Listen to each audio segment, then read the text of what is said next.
All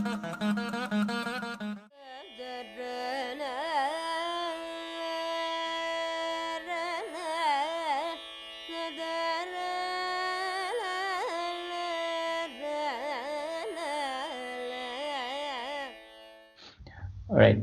I think we have a quorum now, so maybe we should get started. Let me share my screen. Share screen.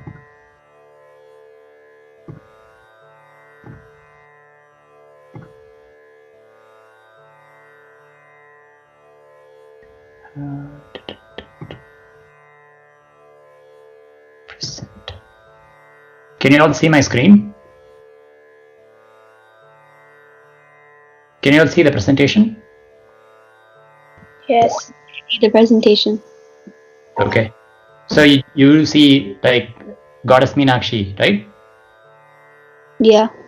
Okay, sounds good. In that case, let's get started. Om Shuklam Baradaram Vishnum Sashivarnam Chaturbhujam Prasannavadanam Dhyayet Sarvavighnopashantaye. Gurur Brahma Gurur Vishnu Gurur Devo Maheshwaraha Guru Sakshat Param Brahma Tasmai Shri Gurave Namaha. Gurave Sarvalokanam Vishaje Bhavaroginam Nidhiye Sarvavidyanam Shri Dakshinamurtaye Namaha. Vagarta Vivasam Praktau Vagarta Pratipattaye Jagdah Pitaro Vande Parvati Parameshwaro. Jagdah Pitaro Vande Parvati Parameshwaro. Hey, welcome everyone to the session. Actually, can you guys still see my screen and the presentation? Yeah, we can see it. Okay, sounds good. Welcome everyone. I think we have someone new here. We have Chandra Srinivasan. Welcome. Thank you for joining us. So the session that we're going to take up is this Kriti of Dikshitar is very, very, very close to my heart for multiple reasons. And as I was going through this Kriti, I felt like there is so much to say, and I felt like this I cannot do justice to it within 1 hour, which is our session duration, right? So what I've done is today's session is going to be an introduction to what is about to come for the sessions. In fact, the way I wanted to split it is split it into 3 sections or 3 sessions, where in the first session we could look at Pallavi, the second we could look at the Anupallavi, and the third we could look at the Charanam. But I think even for the Pallavi, I don't think we're going to get through all of Pallavi today because there is a lot of setting up to do. So today's session will be principally based on will principally be setting it up for the next sessions.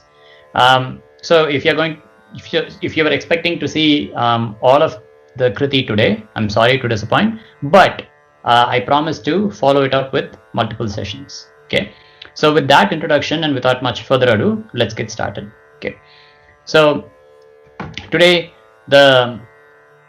so as you all can see, the deity here, the deity of this Kriti is Meenakshi, Goddess Meenakshi, who resides in Madurai. As I've told before, we should look at each of Dikshitar's Kriti as a temple in itself. Dikshitar has literally built a temple in each one of his Kritis, and there is a presiding deity of that Kriti, and Dikshitar takes us through the sthalam or the place, and then he talks about what is the Viseshas or what is the significance of the place, and then he packs all of it into Dikshitar's Kritis are like a multivitamin, right? The Kritis are so small, like there's only a Pallavi and a Pallavi, and a lot of times there is like just one Charanam, right? But there is so much for us to unravel it, to explore it, right? So, and today's Kriti is based on Goddess Meenakshi or Raja Mathangi, the presiding deity of Madurai. So on the left, you see the Utsava Murti of Meenakshi during her Chitrai Tribhuda celebrations. She is the queen of Madurai. So today we will look at what is Chitrai Tribhuda. So Chitrai Tribhuda is a festival that happens in Madurai.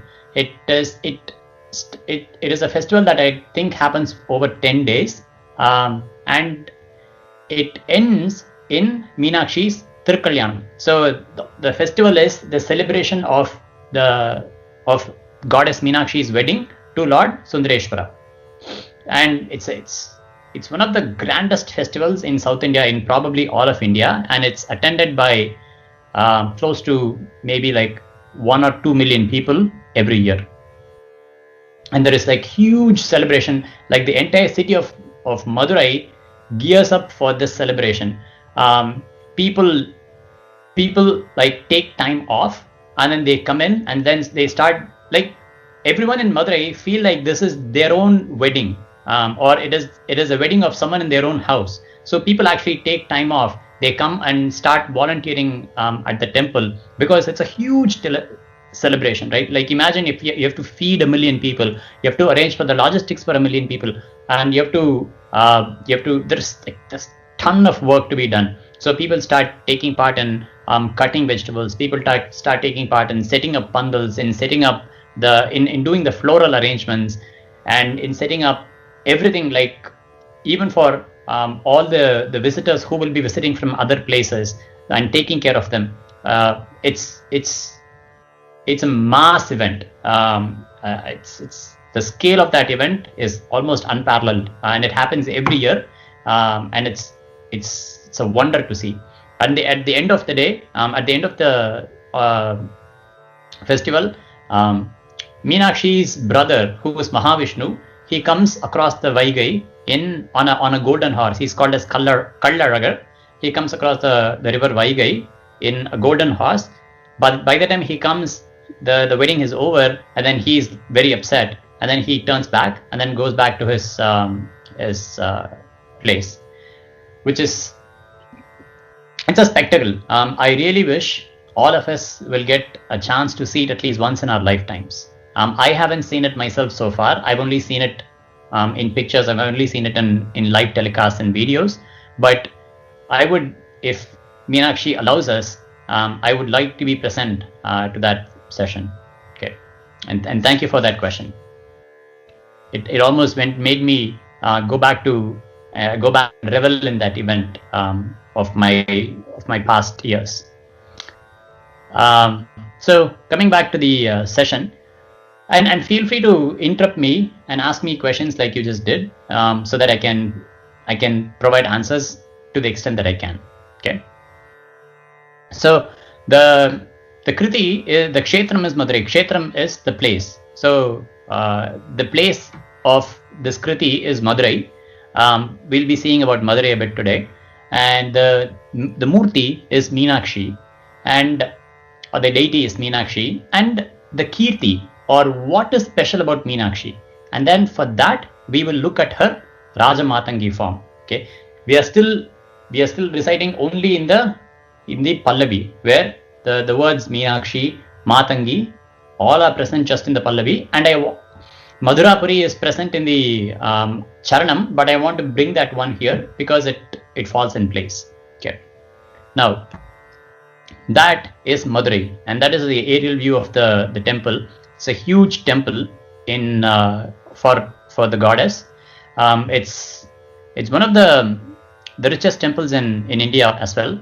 It is well endowed, and it's a spectacle to be witnessed. If you haven't been to Madurai, it is a must. It is a must. I cannot stress it enough. Just and please plan on spending like several days at Madurai and going nowhere else but just to the temple. The temple offers so much in terms of like the divinity that is present within, in terms of the architectural splendor that there is. There is one of the gopurams has more than, I think, 15,000 dolls in the gopuram itself, and it is so tightly packed, it's almost unimaginable. So it is a spectacle.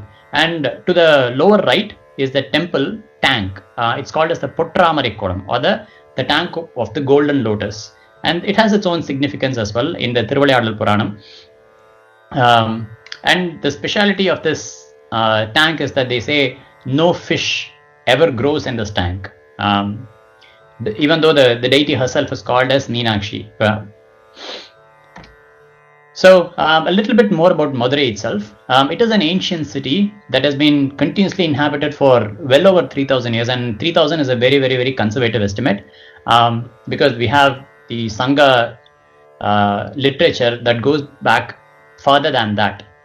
So I'm just very conservatively estimating it at 3,000 years. And it was the capital. It is the capital of the Pandya kingdom, the erstwhile Pandya kingdom. There were three principal kingdoms in South India back then. So one is called as the Cholas, the Pandyas, and the Cheras. The Cheras from the Western Ghats, or the Kerala side, was Cheranadu. The Tanjavur, the Kaveri Delta, around that was the Choranadu. And then down south, with Madurai as its capital, was the Pandyanadu. So, in fact, the Skanda Puranam in the Halasi Mahatmyam says the Chera, Chora, Pandya, these three kingdoms are akin to the three eyes of Lord Shiva, with the Choranadu being the left eye, the Cheranadu being the right eye, and then the Pandya kingdom being the third eye, so which is the Agnya Chakra, or the all-knowing, the all-powerful, the third eye is the Pandya kingdom. Madurai is also the seat of learning, because according to the Sangha literature, there were three Sangams, Mudarchangam, Idechangam, and Kadaichangam. So, in which it was continuously inhabited by Pulavas of great repute, by poets of great repute, and they helped they contributed, they added so much to the Tamil literature and helped to flourish the language, to grow the language. So it has been a seat of learning for all of its existence. And there is a Tamil Changam even in Madurai today. It is also called the city that never sleeps, because in Madurai, unlike other cities in the state, Madurai, whenever you go, wherever you go, you'll always find people bustling about. You'll always find restaurants open, and you will never go hungry in Madurai just because you arrived at a very odd hour. It is called the city that never sleeps. It's almost like New York, right? New York is called a city that never sleeps, but Madurai is also one such. But we'll come back, we'll revisit why Madurai is called as the city that never sleeps when we talk about Meenakshi as well. Okay, so that's in a nutshell about Madurai the Kshetram, or Madurai the city. Now let us talk a bit about Madurai the Kshetram.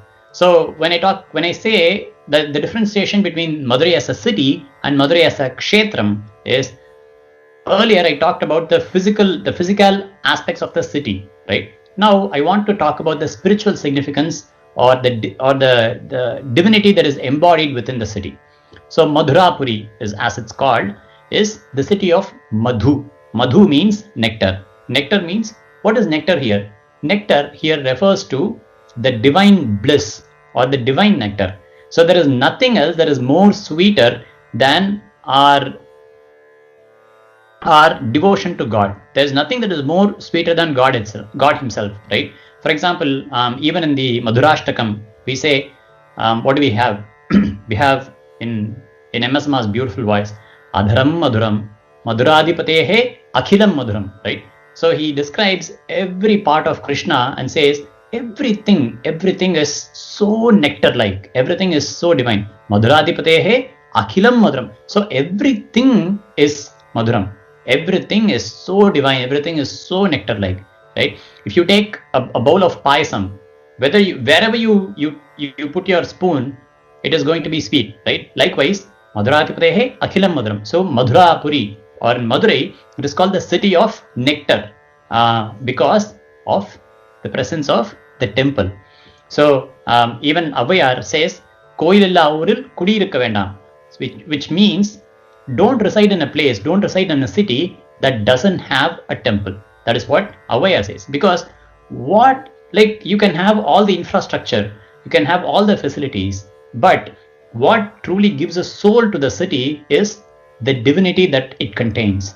That is why it's extremely important to have a place of worship in every city. And likewise, it is extremely important to have a place of worship in every home. And it's extremely important to have a place of worship in our own hearts, because if we don't have a place of worship in our own heart, then even this body just becomes the infrastructure that becomes devoid of all the divinity that it is capable of, right? So we don't want that. We want both iha and para. We want all the saukyams, or all the bhogas that the physical world can offer to us.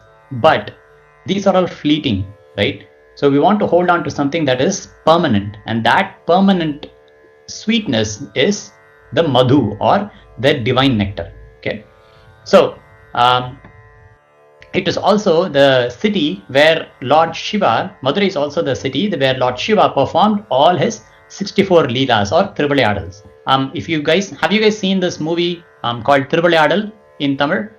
It was acted by Shivaji. There's a very famous Dharmi scene, Nakirar.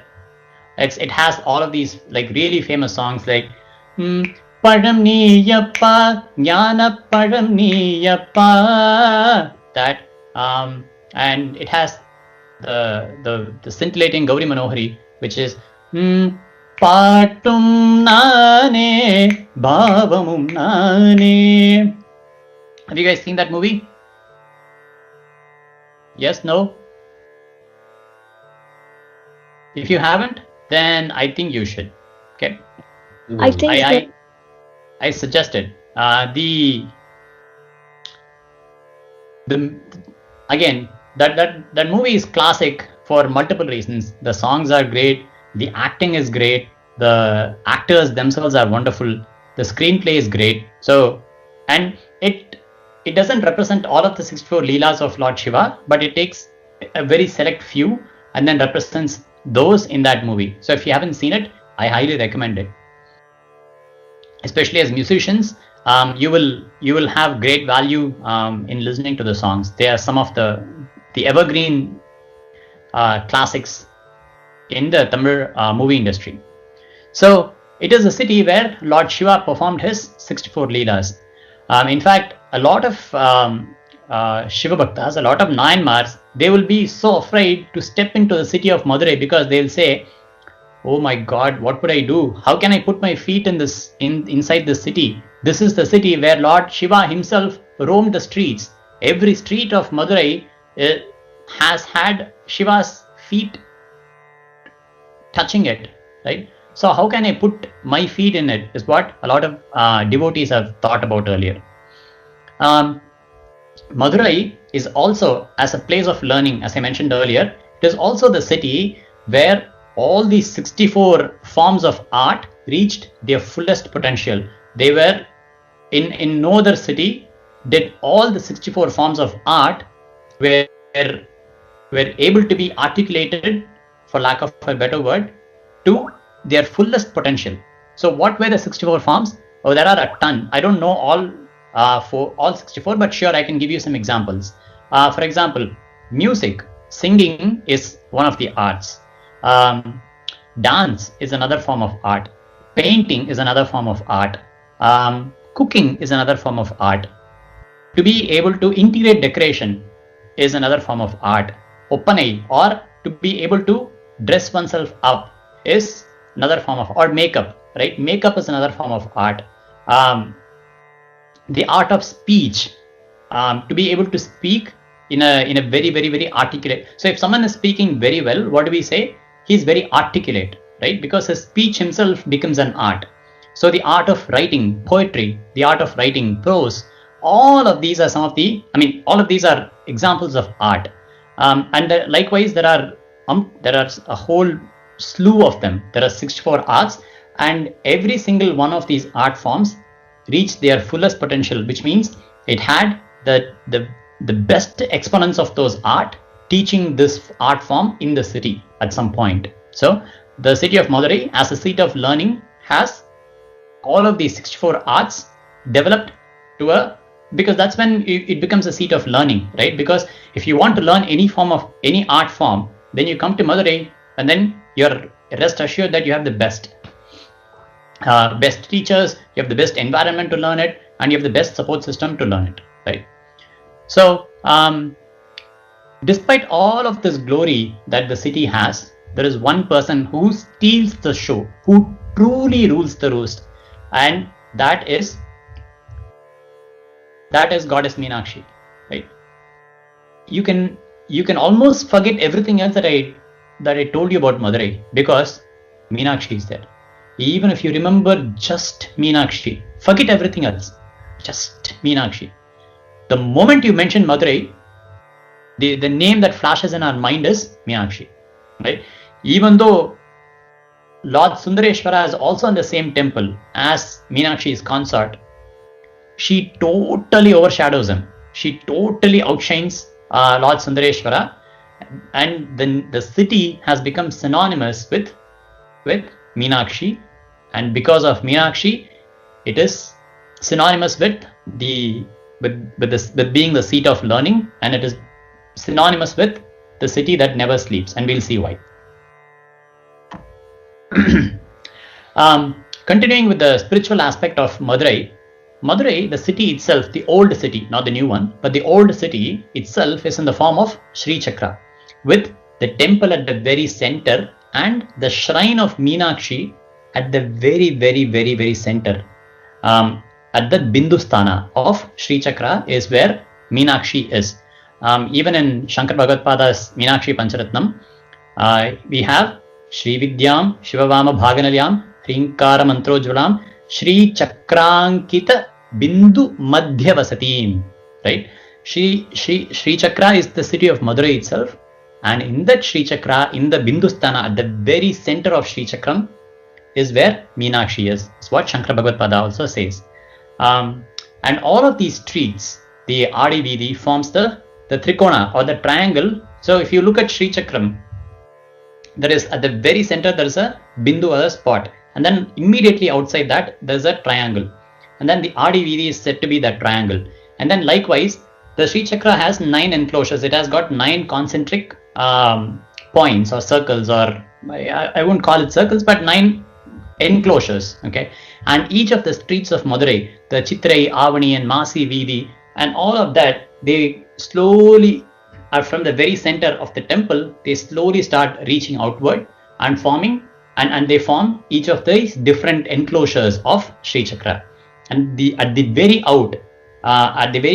end, outside of it, at the Bhupura, there are 4 entrances or 4 openings to the Sri Chakra itself, and they are represented not by the streets, but they are represented by the individual towns around Madurai, townships, satellite towns around Madurai. They are Thiruparankuntram, Thiruvedakam, Thirupuvanam, and Satyadri. So all of these 4 form the 4 corners of, or the 4 entrances of the Sri Chakra in the 4 cardinal directions. The city of Madurai is also called as Prachna Shripuram, or the hidden Sri Chakra. Okay, so that concludes the spiritual aspect of Madurai. So the moment you enter Madurai, there are 2 things that should flash in your mind. One is we are entering the abode of the goddess, and 2, we are also entering the city where Lord Shiva himself roamed about. Okay, so these are the 2 things that we have to remember about the kshetra, about the city itself. Any questions so far? Sorry, I'm not looking at the Skype.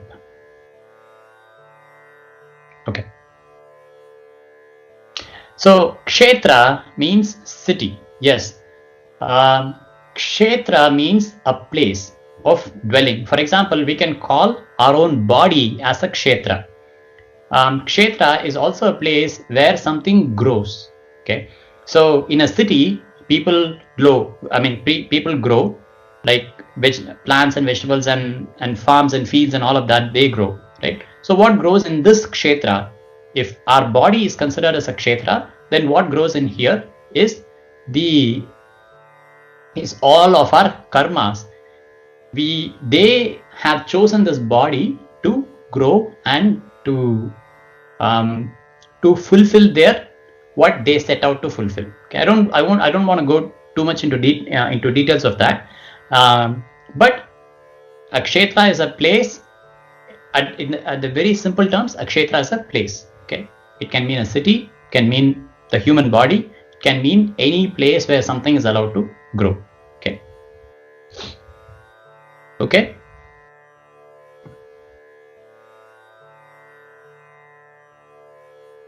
Okay, what is it now? Alright, sounds good. Now, let's come to the Murti. Okay, the Murti of this Kriti, of this place, is Meenakshi. Okay, Meenakshi, if you split the word, you can split it into Meena plus Akshi. Okay, Meena means fish and Akshi means eyes. So, Meenakshi means one whose eyes are long like a fish. Like a fish's elongated body, right? When you want to draw someone's eyes, how do you draw? You just draw something. You draw like one concave and one convex curve, right? And at the very end, you join them, and then that's typically like a fish's body, right? Like if you want to draw a fish, you would draw the same way, right? So Meenakshi is one whose eyes are long like a fish. In Saundarya Lahari, there is a shloka where Shankar Bhagavad says, your eyes are like the chaparika fish. They seem to be talking to each other, and they seem to be talking a secret in your eyes, in your ears, is what Shankar Bhagavad says. So Meenakshi is one whose eyes are like fish, right? But that just represents how beautiful her eyes are, they are very long, they are wide, bright, big, and all of that. But there is an interesting fact about fish, the eyes of fish, right? Does a fish have eyelids? Have you guys seen a fish with eyelids?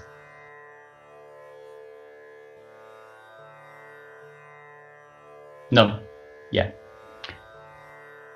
So a fish doesn't have eyelids, which means they never close, right? Likewise, the goddess Meenakshi's eyes never close, which means, what does that translate to? It means she always has a watchful eye on us, which means she is always looking out for our safety. She's always looking out for our well-being, and she doesn't even want to blink her eyes for a second, because what if something bad happens in that 1 second, right? Like she doesn't even want to close her eyes even for a fraction. So she doesn't even blink her eyes. Of course, she being Meenakshi, this is all our understanding, right? The Lalita Sahasranama says, Unmesha Nimishotpanna Vipanna Bhuvanavalihi, right? So it means, what does that mean? It means when Ambal, when she blinks, she can recreate the entire, all the 14 universes with just a blink of an eye, right? In just a blink of an eye. So Meenakshi doesn't even want to blink, because she's like, these are my children and I have to take care of them, right? So that is how merciful she is. She is always watching out for us. Okay. And have you even if you look at a fish, right? Even if it might be sleeping, right? Its eyes never close, right? But to us, how do we say that someone is sleeping? We say someone is sleeping because when their eyes are closed. But when their eyes are open, we say that they are not sleeping, right? There are some people who sleep with their eyes open, but that's especially in classrooms. Those who attend high school, especially their history or other sessions, might be well aware of this fact. But with Meenakshi is one who never sleeps, and because Meenakshi never sleeps, the city never sleeps. So I said, when we talked about Madurai is called the city that never sleeps. Okay, so now let's take at that question. Let's look at that question a little deeper, right? Who is the one who never truly sleeps, right? Who is the one that makes sure that last night when you went to sleep, you went to sleep as Vibha, you went to sleep as Raghav, you went to sleep as I don't know the other person's name, Chandra Srinivasan. Okay. So we all went to sleep as these people, right? And then this morning when we woke up, we still were the same people, right? Nothing changed. Even though we had a deep sleep, we had no knowledge of the rest of the world. We had no idea whether or not, like, it was raining, whether what time of the day is. We had no idea of any of that. But the moment we woke up as our own selves, right? So who is maintaining that for us? There is someone within us who is maintaining that continuity, who is making sure that when we wake up as our own selves, right? So if you look at Shankara Bhagavad's Meenakshi Pancharatnam, every verse ends with Meenakshim Pranatosmi Santatamaham Karunyavaram Nidhim. So there are two ways of interpreting this. So one is Meenakshim Pranatosmi Santatam. I always pray to Meenakshi. Santatam means eternally. I eternally pray to Meenakshi, who is Karunyavaram Nidhi, who is the ocean of kindness, right? But if we just take the Santatamaham portion of it, it means the Meenakshim Pranatosmi. I pray to Meenakshi, who is the Santatamaham, who resides inside me as my glowing, my luminescent, my brilliant, my bright, my Atman, which is my Aham or I, right? She is residing inside all of us as I, as the witness, as the one who is maintaining that continuity. So that is why she never sleeps, and that is why she always looks out for us. She is residing within us as our own self. Okay, so there are two ways of interpreting this, and that is why Meenakshi is the one who never sleeps, who doesn't blink her eyes, and who is always ever looking out for us as our Santatam Aham, as our eternal self. Now, let's look at a couple of shlokas, a couple of lines from a couple of shlokas, and to discuss a bit more about Meenakshi, right? I talked about the first one, which is Shri Vidyam Shivabama Bhaginaliyam Hrinkara Mantrojvalam Shri Chakrankita Bindu Madhya Nilayam, right? So Shri is the city is the form of Shri Chakra. Meenakshi is in the very center of it, in the Bindusthana, right? And Hrinkara Mantrojvalam, she is the one who is the deity or the goddess who is of the form of Hrim, is the Bijam of the Hrimkara is the Bijam of Meena of Ambal in general.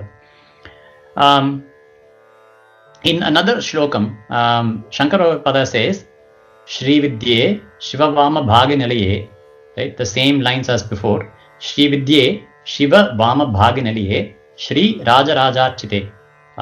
She who is prayed to by the King of Kings, the emperors, and everyone prays to her, right? Shri Nathadi Guru Swarupa Vibhave. That is an interesting term for us. Okay. Here Shankara Bhagavada says she is of the form of Guru, right? She is of the form of Srinathadi Guru Swarupa Vibhave. The term Srinathadi Guru, does it ring a bell?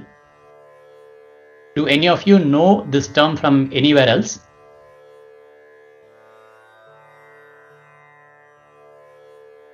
No.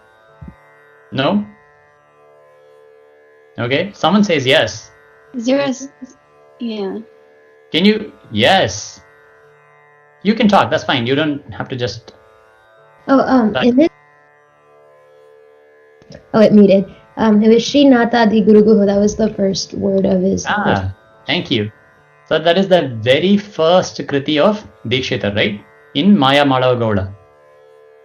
Srinathati Guru Guho Jayati Jayati, right? So Shankara Bhagavada says the same, he uses the same phrase, or Dikshita uses the same phrase as Bhagavad and says Shri Nathadi Guru Guho Jayati in his kriti, and Shankara Bhagavad says Shri Nathadi Guru Swarupa Vibhave. So see, we saw that Madurai is the city of, or the seat of learning. Madurai is where all the 64 kalas or all the 64 art forms flourished, right? How did they flourish?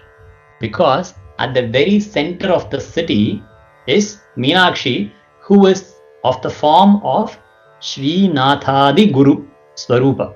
So she is the form of the gurus, not just one guru, Srinathadi Guru. So the one starting from Srinatha or Mahavishnu, So that is one interpretation. There are multiple interpretations of just the term Srinathadi. Okay, in the Srividya Sampradaya, the Srinathadi Guru Sampradaya starts.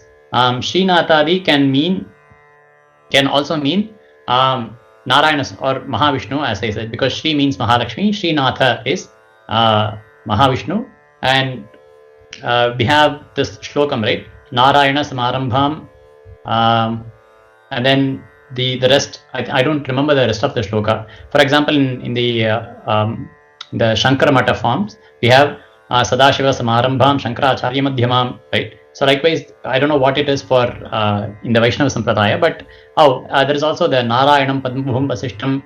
So that shlokam also. So even there, Srinathadi comes. So Dikshidhar basically said the same thing as Adi Shankar Bhagavad says.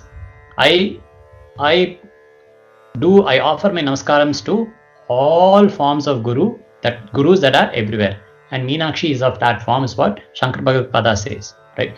And because she is in that position as a guru, as a teacher, all the 64 kalas flourished in that city. So that is very important. In fact, we will revisit this guru form of Meenakshi again later. Okay. Sri Chandrasekhara Bharati Swami of Sringeri, who is right now we have the Sannidhanam in Sringeri is Vidushekara Bharati Swami. His guru is Sri Bharati Tirtha Swami. His guru is Sri Abhinava Vidyatirtha Swami, and Sri Abhinava Vidyatirtha Swami's guru is Sri Chandrasekhara Bharati Swami of Sringeri. So when he visited Madurai, he wrote a shlokam also on Goddess Meenakshi, right? In that, the very opening line of that shlokam, he says, Adraksham Bahu Bhagyato Guruvaraihi Sampujyamanam Buddha. He says, today I saw the Goddess Meenakshi. Okay, Bahu Bhagyato. To see Meenakshi is my Parama Bhagyam. Okay, is my providence, is my greatest providence to see Meenakshi Devi. And how did I achieve that? How did I get that providence? Guru Varehi Sampujyamanam Muda. Out of my guru's kripa. He says his guru,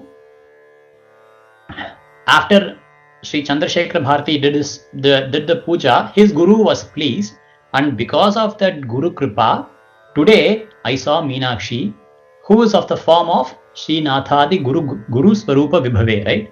She is the guru of all gurus. So today that Meenakshi I saw because of my guru's grace, of my guru's kripa. So again, in this slide, the import of the slide that I want to drive home is, for any art form, for anything to flourish, for you to be better, it is extremely important. There is no other requirement than having the Guru Bhakti, than being respectful towards your teacher. Okay, if every art form can be thought of as a treasure chest, right? What is the key that opens the treasure chest for you is your Guru Bhakti, right?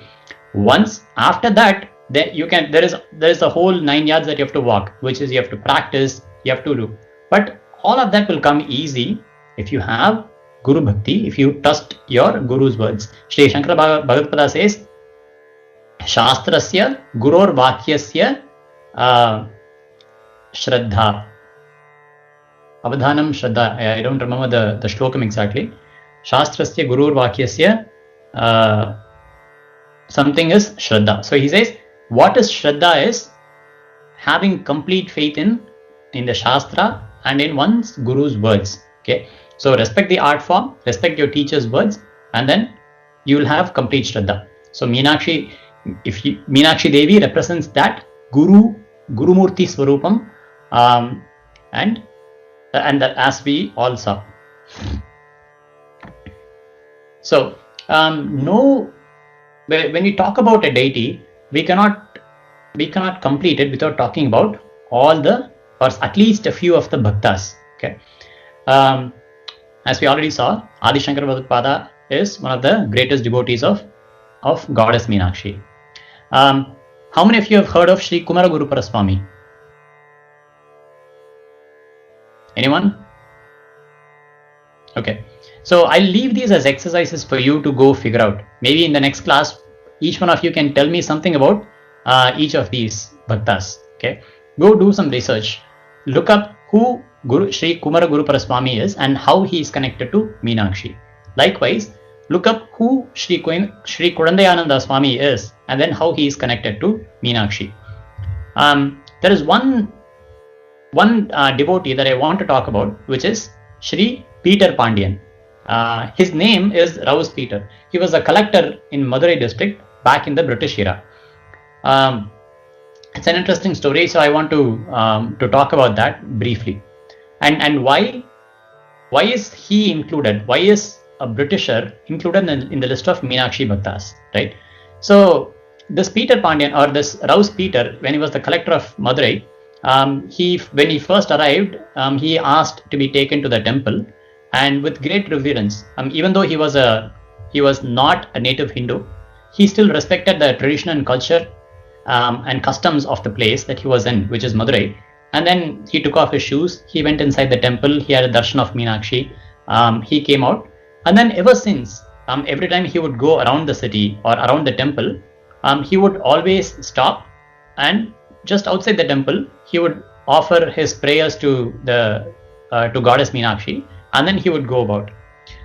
One fine day, it was in India, you have monsoon rains, right? So when it rains, it pours, and it is a very, and you will have all the thunder, the lightning. You'll have all the sound systems will also be active. So one night when he was during the monsoon, he was in his bungalow, or he was in his palace or residence, and suddenly he felt someone was tugging at him, tugging his sheets. So he woke up and he was surprised to see a little girl, maybe about 9 years old. She was tugging at his sheets, and she pulled his sheets off. So he was completely, he didn't even know if he was dreaming or not. So he woke up, and then this little girl started running. So he was naturally curious as to who this girl was, how did she get there, why is she tugging at him, and all of that. So he woke up, and then he started following her, and then within a few seconds she started speeding up, and she ran really fast, and then she ran, and then Rouse Peter also followed her, running behind her, and then she stopped just out a few yards outside his residence, under a tree or so. And then that's when he caught up finally to her, and then he asked, "Hey, who are you?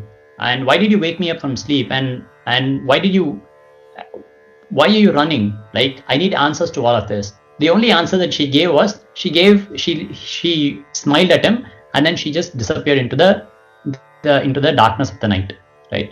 And that's when, actually before she disappeared, she pointed to his residence, and just when she pointed to the residence, his residence just collapsed completely. So that's when he realized that the little girl was goddess Meenakshi herself, who had come in the form of a little child to save him from this imminent death. So he was extremely overwhelmed and thankful to the goddess, and as an act of his gratitude, he offered golden stirrups studded with gems to the goddess. And to this day, even in the Chittra Utsavam, those golden stirrups, he are offered to goddess Meenakshi, and he became known as Peter Pandian. So such is the karunyam, or the karuna, or the grace of Meenakshi towards a bhakta who did not do like elaborate pujas, who was not part of the sampradaya, but he was very sincere with his devotion. He was very sincere. Maybe he looked at Meenakshi as, maybe as Lord Jesus. Maybe he looked at Meenakshi as his own Ishta Devata. We don't know, right? But it doesn't matter. The Ambad, or goddess, will always, in whatever form we worship her, Akashat patitam toyam yatha gacchati sagaram sarvadeva namaskaraha keshavam prati gacchati. Like all the rivers of the ocean of the world flow into the ocean. It doesn't matter which deity you offer your devotion to. It all, as long as it is sincere, and as long as it is in tradition with what your guru has said, then that's all matters. The Guru Kripa, it will flow towards you. That's a given. That is the guarantee that our Shastras have given us. Our Rishis have told us time and again, and that is what Peter Pandian or Sri Raus Peter also experienced in his lifetime. So I wanted to do a little deviation and talk about Meenakshi bhakthaas. And then you also have Muthuswami Dikshitar. Sri Muthuswami Dikshitar, I don't know if you guys know, but one of the reasons why this kriti is so dear to my heart is because this is the very last kriti that Dikshitar was listening to when he left his mortal world. There is in the Anupallavi, there is a line that says Meena Lochani Pasha Mochani. When that line came, Dikshitar instructed his students to keep singing, to keep repeating just that one line, just Meena Lochani Pasha Mochani, over and over and over and over again. And as they did that, he left his body. So Sri Muthuswami Dikshitar is one of the prime, he is a prime Ambal devotee. And Sri Shyama Shastri also. Sri Shyama Shastri wrote the Meenakshi Navaratna Malika, right? 9 set songs on Goddess Meenakshi. And there is also an interesting story behind that. That when he was in Pudukkottai, in the Brihadambika temple in Pudukkottai, an old man visited him and said, "You should come to Madurai, or you should go to Madurai." And so Shyama Shastri took that up as an order, and on his way to Madurai, he composed 9 songs, or the 9 gems on Goddess Meenakshi. For example, the Saroja Dalanetri is one of those 9 gems, and Himadri Sute is one of those 9 gems as well, I think. So, and there are many others. And his magnum opus, the Ahiri Kriti, can anyone tell me what that is?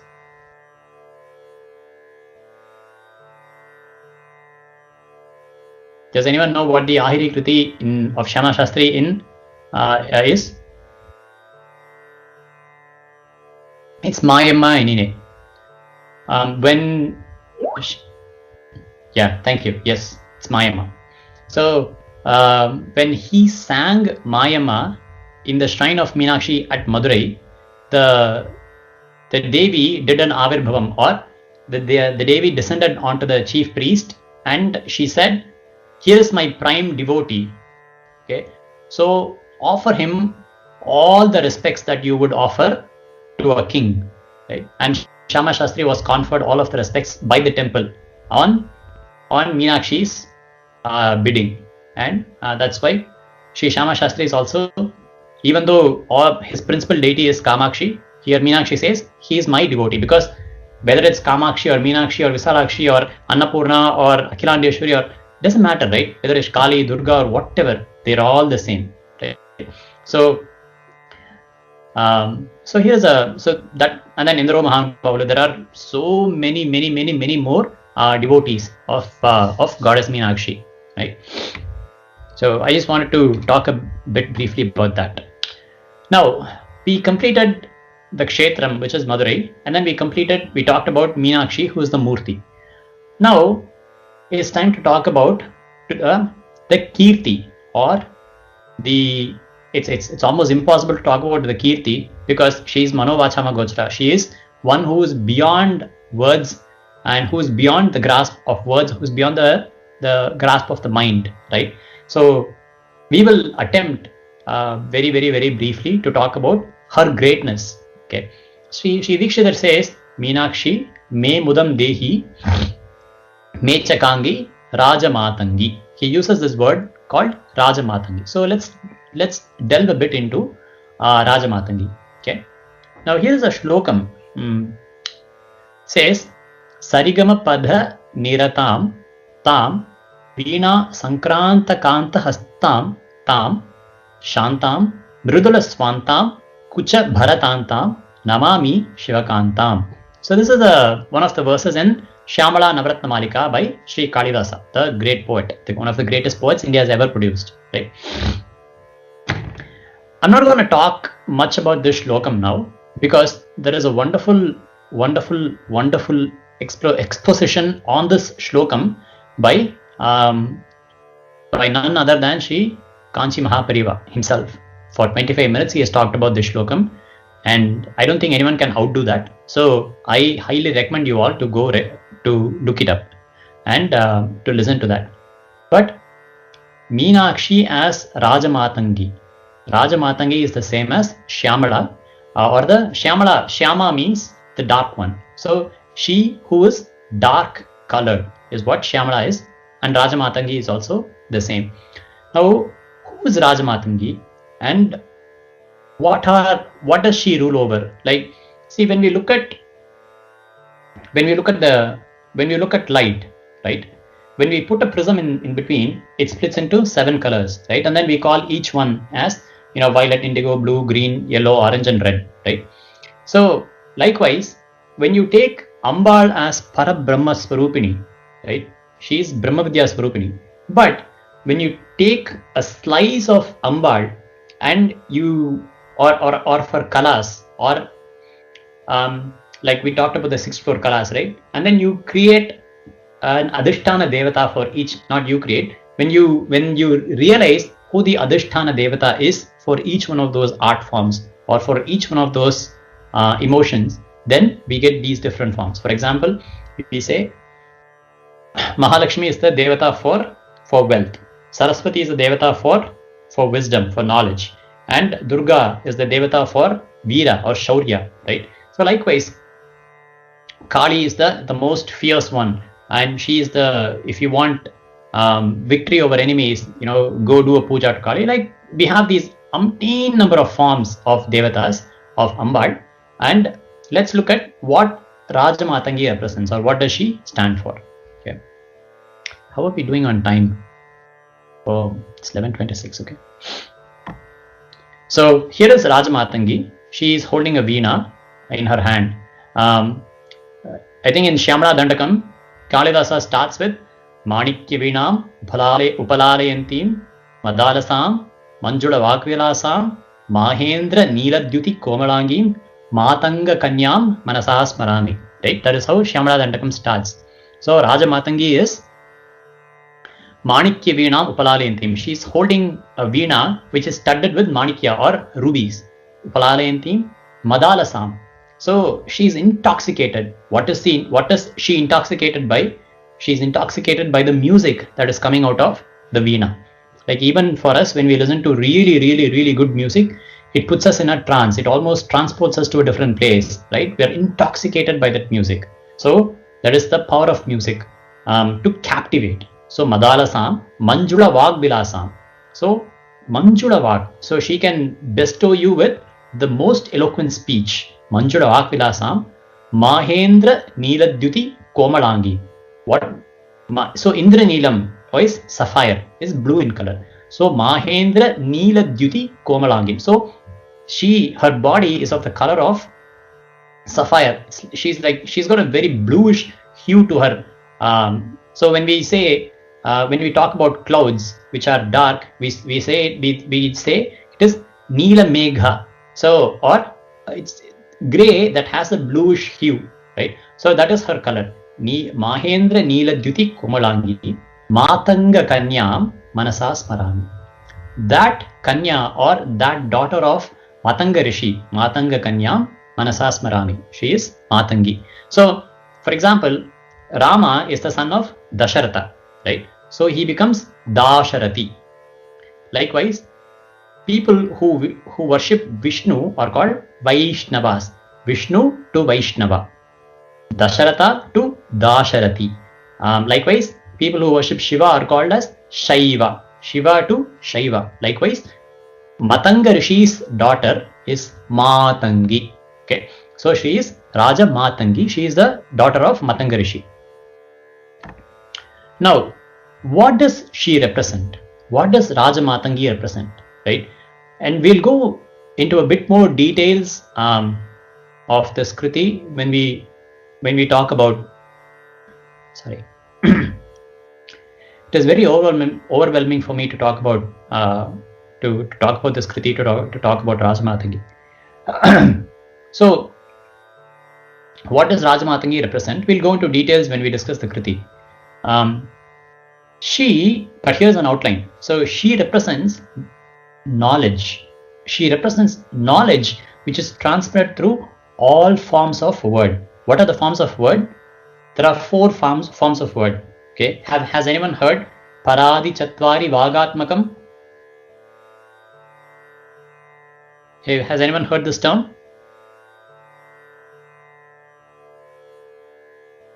Yes. Where? Yeah, you're absolutely right. In Vatapi Ganapatim, right?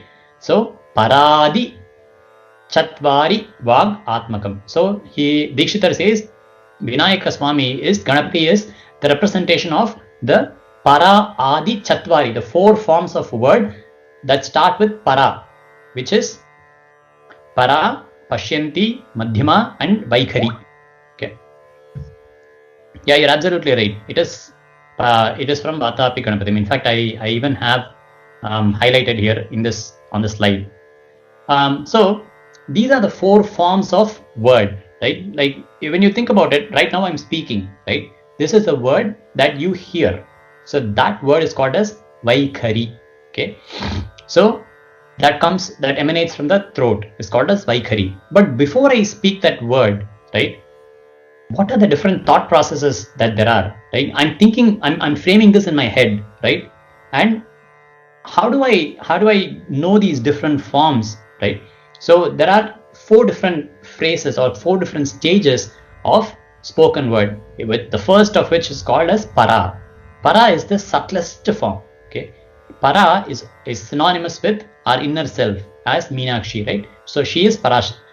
Like for example, we always hear this term Parashakti, right? Or Paravidya. She is Brahma Vidya. She is almost our life. You can equate her to our life, because without that, none of this is going to come out, right? As long as I'm alive, I can talk.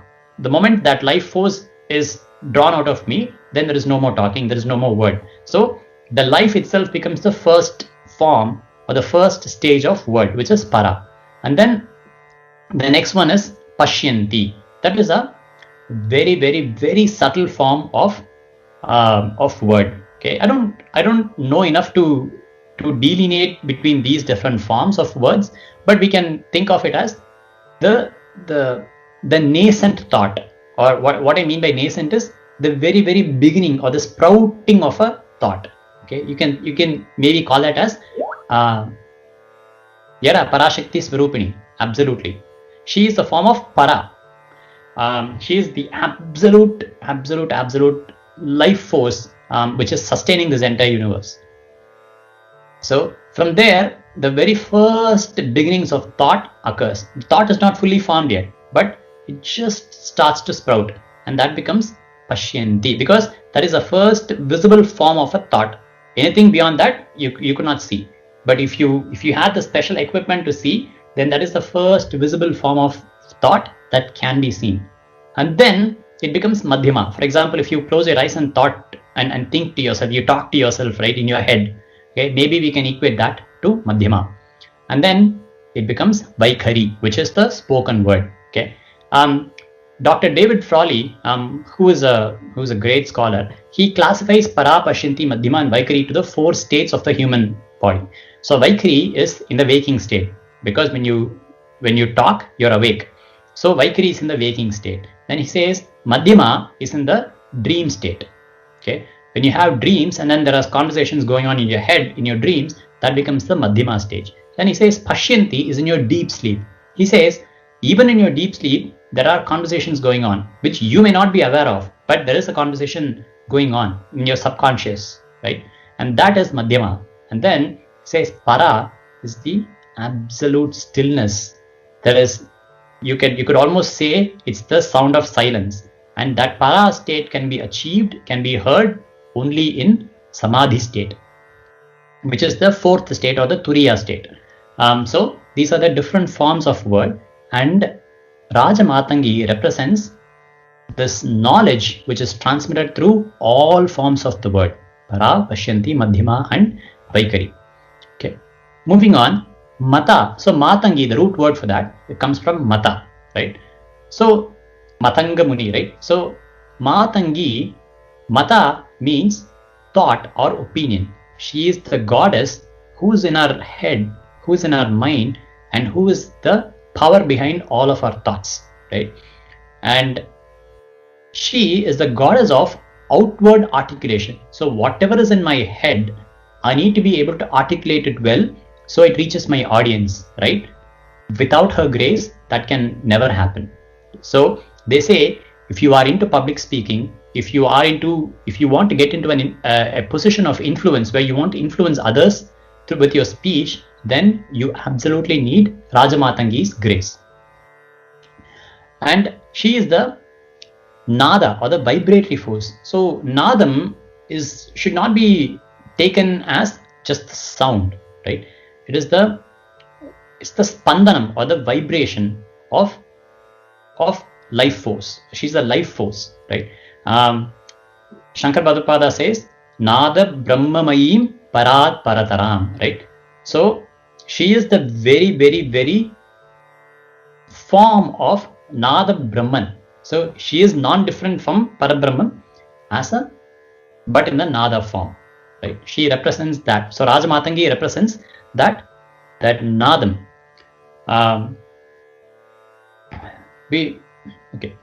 We'll talk about Nadam a bit later also in our conclusion. And then, like we said earlier, like we saw earlier, she represents Guru as all forms of knowledge have to be transmitted to you by a Guru. Even if you think you are self-learned, right? You are learning it from a book, and that book was written by someone, and that someone becomes your Guru. That book becomes your Guru, right? Even if you learn by observing nature, then nature itself becomes your Guru.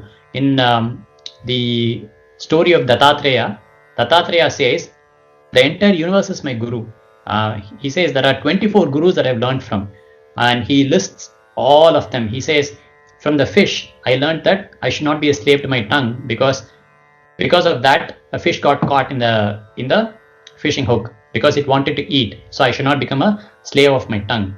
And like a python, what does a python do? It doesn't go actively and hunt, right? It stays in one place, and whatever comes its way, it grabs onto it and eats. So he says, like a python, I should not go actively looking for my food, but I should stay in a place and I should be content with whatever I get, whenever I get. So like that, there are 24 gurus that Dattatreya Swami talks about. So even if we believe that we are self-taught, there is someone who's always teaching it to us, and that someone is Rajamatangi. She represents Guru in all forms. And we talked about this earlier too. Like to worship Rajamatangi is to place implicit faith, implicit trust in one's Guru's Vakya. And when one has that Guru Bhakti, then that becomes the key to unlock all forms of knowledge, because Rajamatangi, as the Guru Swarupini, she will unlock all forms of knowledge for you.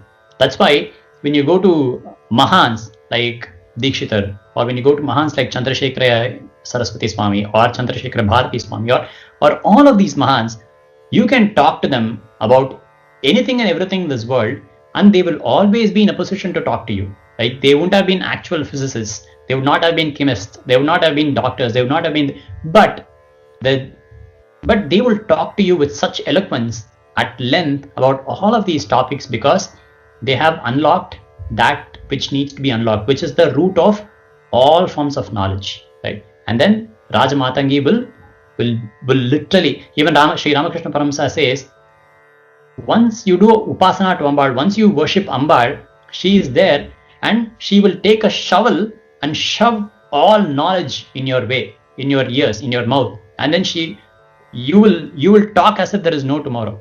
Like even in Swami Vivekananda, when he delivered his very, very, very famous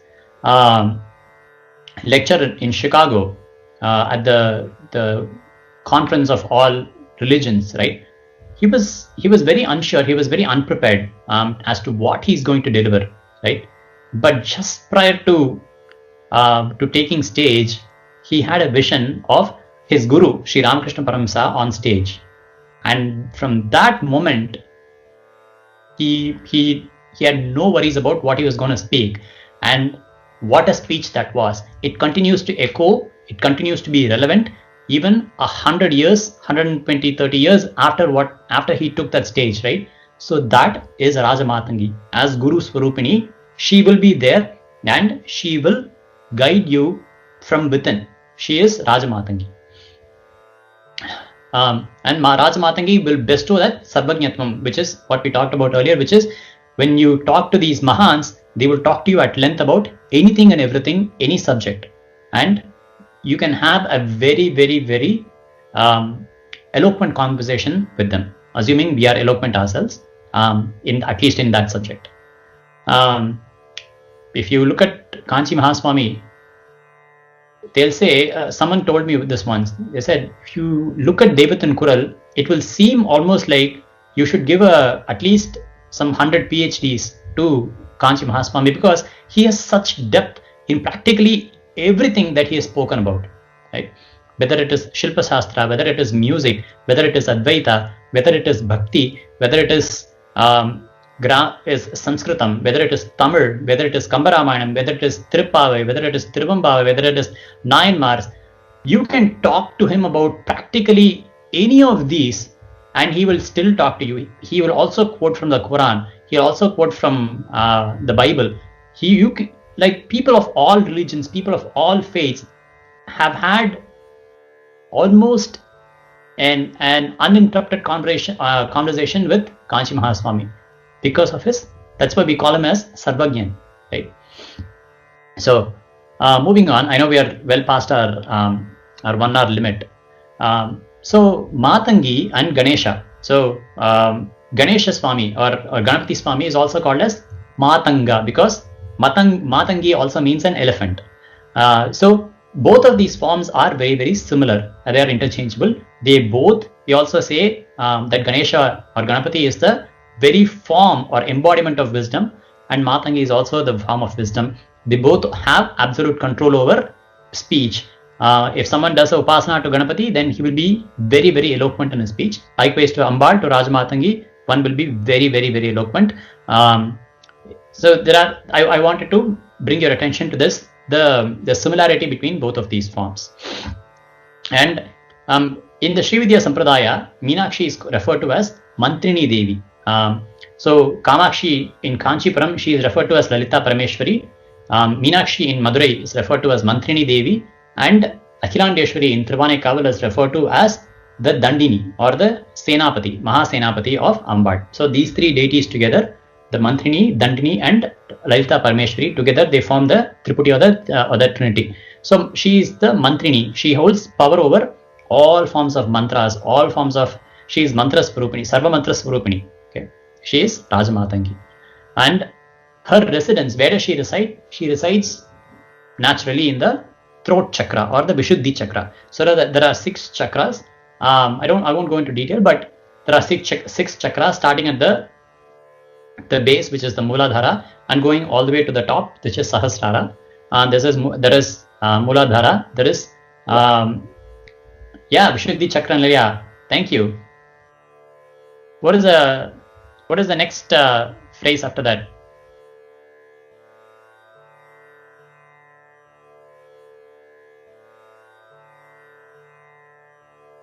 Vishuddhi chakra and Laya.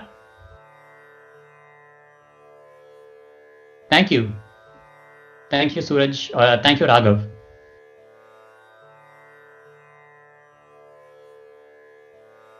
No worries. I think it is Vishuddhi Chakra and Laya, Araktavarna Shadanana. I think. I'm not too sure myself. So she is Vishuddhi Chakra and Laya. She resides in the throat, the seat of speech. And as Raja Mathangi, she represents the highest form of knowledge, which is the knowledge of the self. Right? If we know truly who we are, then we have known everything that there is to be known. So that is why we get that Sarvajñatvam from, or the all-knowing, because that is what we represent. We see in Mahans, right? We call them as Sarvajñas, as the one who knows everything because they know who they really are. And Raja Mathangi resides as the Santatamaham, as the inner self. Okay. With that, I want to conclude this. But before I conclude, I also want to draw your attention. I don't have a slide for this. This is the last slide. But I also want to draw your attention to the fact about a couple of things. When we talked about Nada Brahmi, let's go back a few slides to where the slide. Okay, if you look at this, the words in red, right? Meenakshi, Me Mudam Dehi, Me Chakangi, Raja Mathangi, right? Is there something that is common? Does anyone see a commonality? Thank you. M. Everything starts with M. And so in Omkara is split into three, right? Omkara is split into A, U and Ma. So where the Makara or the M represents Maya Tattvam, or which is the unveiling of this universe. So in fact, even Dikshitar in this Kriti, Meenakshi Memudam Dehi, he would say Maye Marakata Chaye, right? Yes, Meenakshi Memudam is a song. Yes. Is one of Dikshitar's Kriti. Mecha Kangi, right? Have you guys heard the word Mecha somewhere else?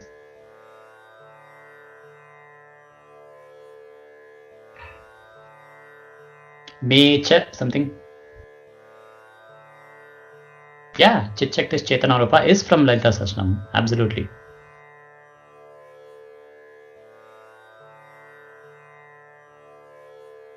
Mecha is the ragam. You're right. Which ragam is that? Absolutely. It is Mecha Kalyani, right? So what does Mecha represent in Mecha Kalyani?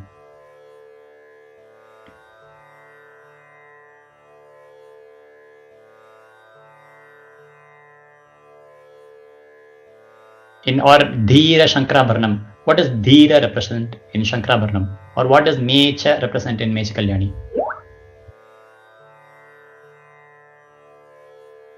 Yeah, there is a Geetam called Kamalajadala in Kalyani.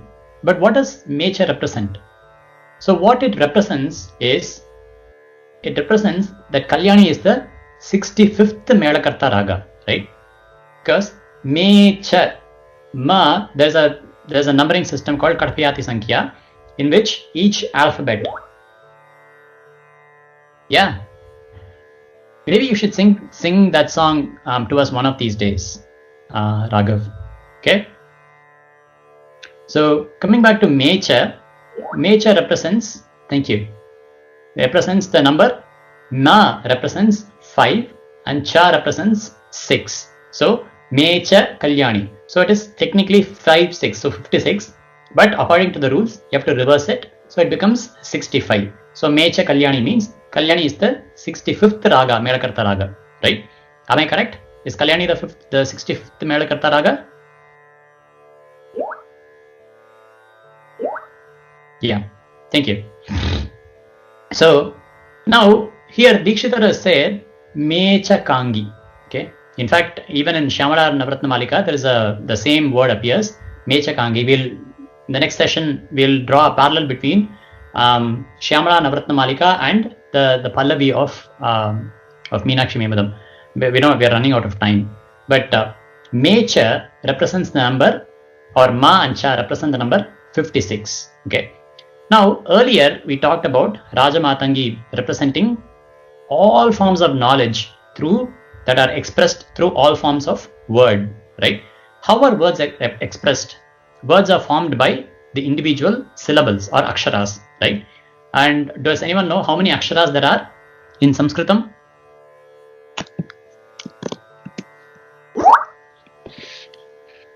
There are a total of, so what I mean by aksharas is both vowels and consonants and the combination.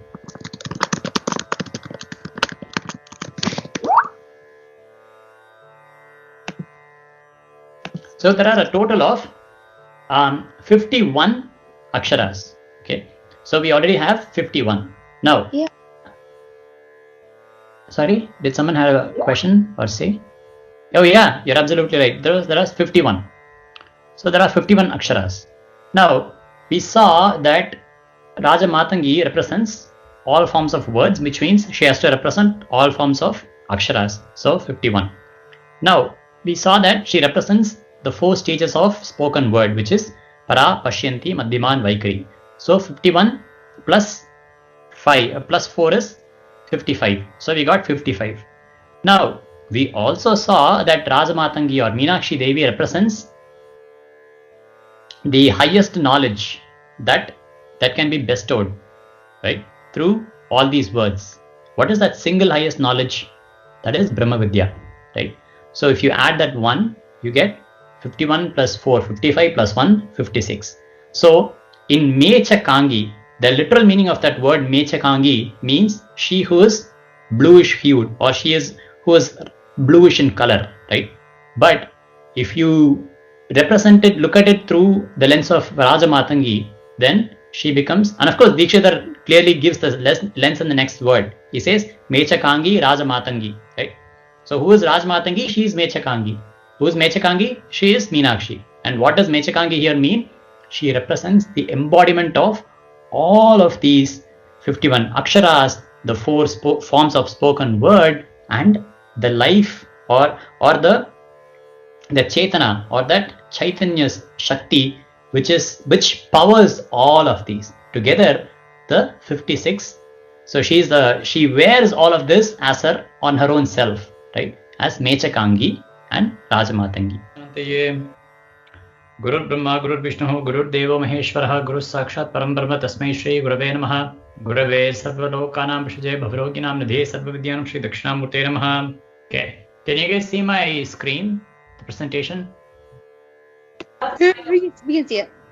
Okay, sounds good. Cool.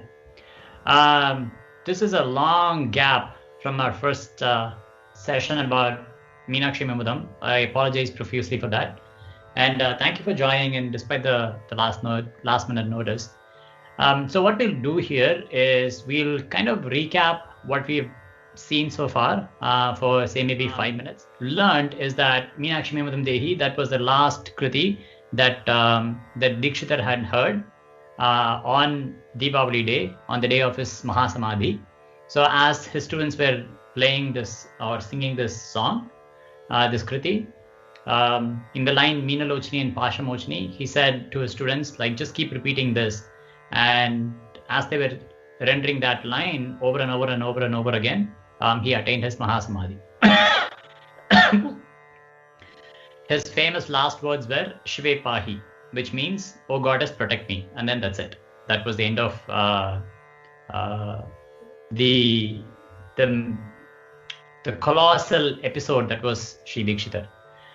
So the kriti again is set in Madurai. It's on the deity Meenakshi, and throughout this kriti, the import of goddess is as Rajamatangi. And we saw this is the temple in Madurai. It's a huge temple, and it's got, I think, 12 towers. Maybe let me count: 1, 2, 3, 4, 5, 6, 7, 8, 9 towers. So not 12, 9 towers. And then down below you see the Potramariculam, which is where the golden lotus was. The golden lotus blooms. Okay. And then we saw a bit about Madurai itself. That Madurai is a very ancient city, and it was the capital of the Pandya kingdom. It was the seat of learning. The 3 sangams were the Mudrachangam, Idachangam, and Kadachangam. 3 Tamil sangams or 3 Tamil orders were founded in Madurai. It's called the city that never sleeps, and it's also called as Madhurapuri, or the city of divine nectar, or nectarine bliss. So nectar is also equated to the bliss that one gets when one becomes self-realized. If a sage, or if someone we say self-realized, we also tell that they are perennially immersed in the divine bliss, in the nectarine bliss. So nectar is another word for that sweet, what's the right word? If you eat too much of sweet, then you become satiated, right? So this bliss or this nectar, you can be immersed in it forever and ever and ever, and you'll never be satiated. So that's the difference between sugar or regular sweets and this nectarine bliss. You can never be satiated in this. Madurai is also the city where Lord Shivapraman performed his 64 Leelas. But the moment you mention Madurai, Shivapraman doesn't come into your picture or into the frame of your mind, but the one who truly comes is Goddess Meenakshi. She is synonymous with the name of the city.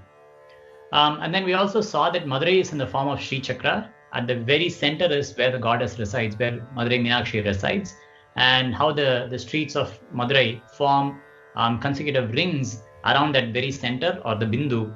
And then we saw that the 4 villages or the 4 townships of Tiruparankundram, Thiruvedagam, Thirupuvanam, and Satyadri form the 4 cardinal entrances of the Sri Chakra. So it's also called as the Prachna Shripuram or the hidden Shripuram. Okay. And then we dived a bit into Meenakshi herself. Meenakshi, the name implies that she's a goddess who's got eyes, beautiful eyes that are long and elongated like that of a fish.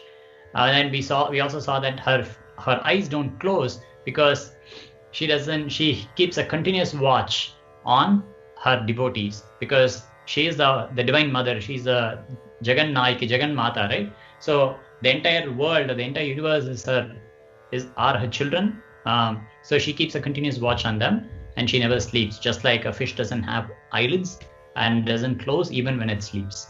But then we also saw that the one who doesn't sleep, the one who maintains our state even when we go to sleep, right? When I go to sleep as Ramachandran, the next morning when I wake up, I'm still Ramachandran, right? Even though I have no idea of what happens in my sleep. I don't even have a recollection of who I am or what I am if I had a good sleep, right? Like no one is going to come back and tell you that, oh, I had a really good sleep and I continuously knew that I was me, right? No one is going to say that ever. If someone say that they had a really good sleep, it means that they've completely lost all consciousness or all sense of who they are, and they just went or they just slipped into this real dark, deep space where they knew nothing, right? But even at that time, there is someone who is awake and who is maintaining that continuity for us, and that Meenakshi is, and that the one who is continuously maintaining that consciousness, that continuity, is Meenakshi as our own selves, as Santatam Aham. Okay, so this is what we saw. Then we went through some shlokas where Adi Shankara Bhagavad refers to her, and how Sri Chandrasekhara Bharati Swami refers to her as the Sri Nathati Guru Swarupa Vibhave. So Meenakshi is in the form of Guru at Madurai. So, and we saw a bit about some of the Meenakshi bhaktas. I think I gave this as a homework to you guys to go figure out about some of these Meenakshi bhaktas. I hope you all had a chance to do that. And then we picked up this word Raja Mathangi from the Kriti, where in the Pallavi it says Meenakshi, Memudam Dehi, Raja Mathangi, right? So we picked up that line, and then we picked up the word Raja Mathangi, and then we saw who Raja Mathangi was. Raja Mathangi truly is the one who controls, or who is the Adhisthana Devata for everything that is related to sound and our thoughts. So, and then we saw that, like, before we speak something, whatever we are about to speak has an origination inside our mind as a thought. It bubbles up as a thought, and then it's in a very subtle form, because you are talking to yourself, right? But no one can hear it, but you can hear it, obviously, right? So it's in a very subtle form, and then eventually when it comes out, it attains that gross form, where it attains a form where it is audible to others, right? So Raja Mathangi is as the deity of sound and thought, She has complete control over all of that. And then we also saw that Rajamatangi is the Mantrini. She has articulation, power over her articulation, and to worship Rajamatangi truly means to worship one's guru, because she is the form of guru, right? So what else did we see? Okay, so that is a recap of everything that we have done so far. Any questions so far? Okay, so if there are no questions, then I'd like to proceed. This is I just picked up a couple of words more from the Kriti that I thought was interesting for us to discuss. So the next few words are Mana Matra Meye, right? So the Charanam starts with Mana Matra Meye Marakata Chaye. So I wanted to just touch upon these words, Mana, Matra, and Meye. So Mana is the knower, right? So Mana is the knower. Matra means the knowledge, and Meye or Meya is the one who is the known, right? Are you guys aware of subject object? Like when you have a sentence, there is a subject and then there is an object, right? For example, if I say I'm eating an apple, who's the subject there?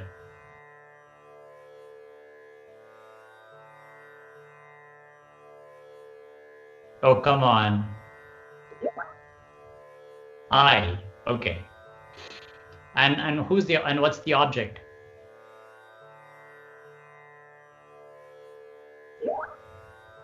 Okay.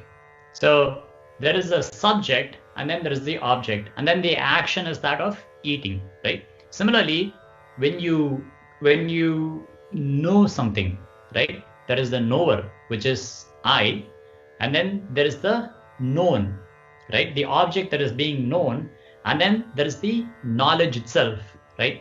There is a knowledge of the object itself.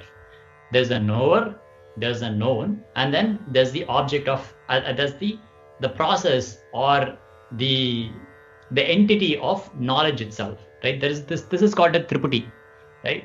There's the knower, there's the known, and then there's the knowledge, just like a subject, object, and then there's a verb in a sentence, right? Dikshitar says Meenakshi, Devi Meenakshi is Mana, Matra, and Meye. She is everything. She is the knower, she is the known, and she is also the knowledge, right? There is nothing outside of her that can be known. The moment you say no, I know something, then the I becomes Meenakshi, the no becomes Meenakshi, the something becomes Meenakshi. So everything is Meenakshi is what he says. By the way, an interesting tidbit, Mana also means to measure, as a knower, right? In this case, it's a knower, but Mana is also it also means to measure. And the word for moon comes from the word Mana, because moon was what was used to measure the length of time, the passage of time back in the days, right? So the calendar was based on the waxing and the waning of the moon, right? So moon was used to measure time, and the word moon comes from the Sanskrit word mana, which means to measure. Just an interesting tidbit there. So coming back to Mana Matra Meye, Sri Dikshitar says she is she is the embodiment of knowledge. Not only that, she's also the one that is known, and she's also the one that is the knower. So what does that mean? It means she is the sum of everything that is in the cosmos, all knowledge in the cosmos. It's like a firefly inside a dark cave. If you put a firefly and then it is looking at its own tail from the light it generates, right? So the only thing that it can see is itself. And how is it seeing? It is seeing from the light that it produces. And what is it seeing? And who's the one who is seeing? The seer is also the firefly here, right? So like that, everything in this entire cosmos is nothing but Meenakshi. Everything that we know comes from her. Everything that we don't know also comes from her, right? She is the Vidya and Avidya Swarupini. So what is it that we know? We think we have a limited grasp of the things that we know, right? We have 5 senses. So our five senses inform us of the world, right? So you might have seen or heard of people who cannot see, who cannot hear, who cannot speak, right? For someone who cannot see, then the entire world, their world is very audio rich, right? Then the sounds become their eyes. Sounds enable them to see things that they cannot see.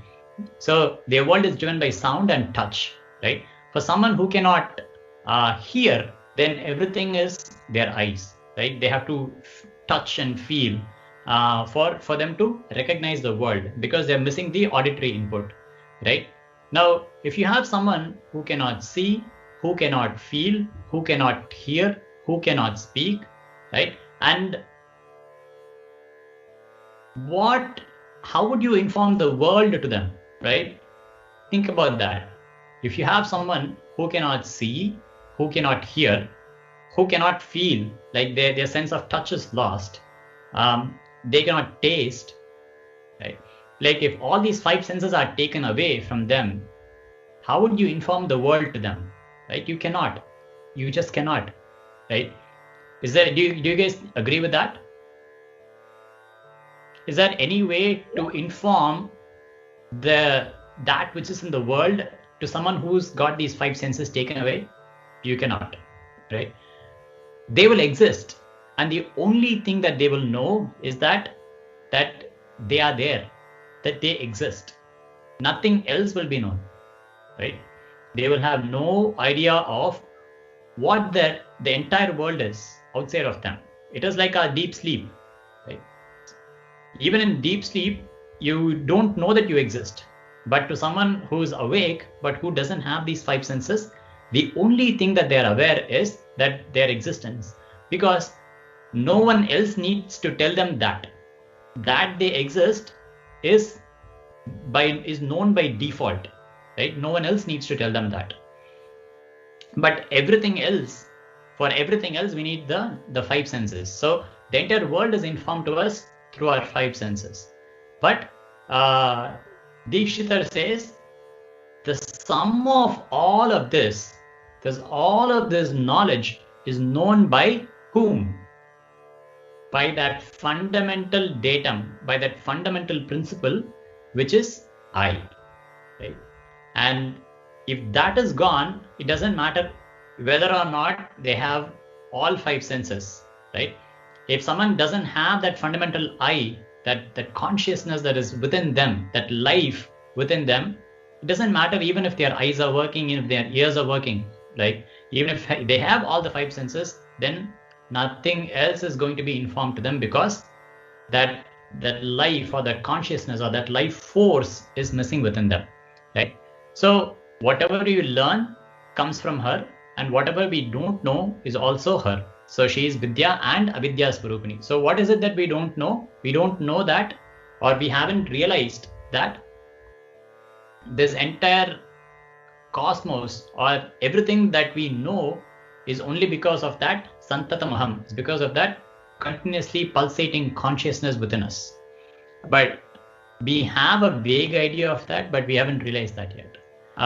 Even in Kandaranubhuti, Arunagirinathar says, Yam Odiya Kalviyum Yem Arivum Tame Pera Velavar Tandadanal. So he says, everything that I know and all knowledge that I have was given by Subramanya himself. Right? There's nothing that I added new. There's nothing that I brought new to the table. Everything was taken from here, and everything was given back to this same table by me. That's what he says. So coming back to the knowledge, or just adding on to that point, when you think about Christopher Columbus, they say Christopher Columbus discovered America, right? But America existed even before Christopher Columbus arrived, and America continues to exist even long after he is gone, right? But that is the nature of our learning. Like we think that, we have discovered something, right?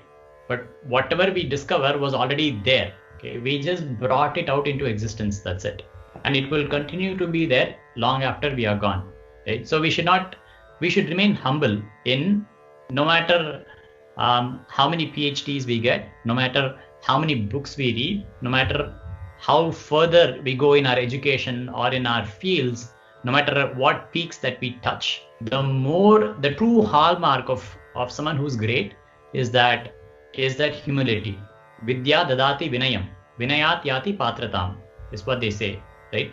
So vidya dadati vinayam. So the true purpose of all knowledge is humility. The more you know, the more you know that you don't know. Okay.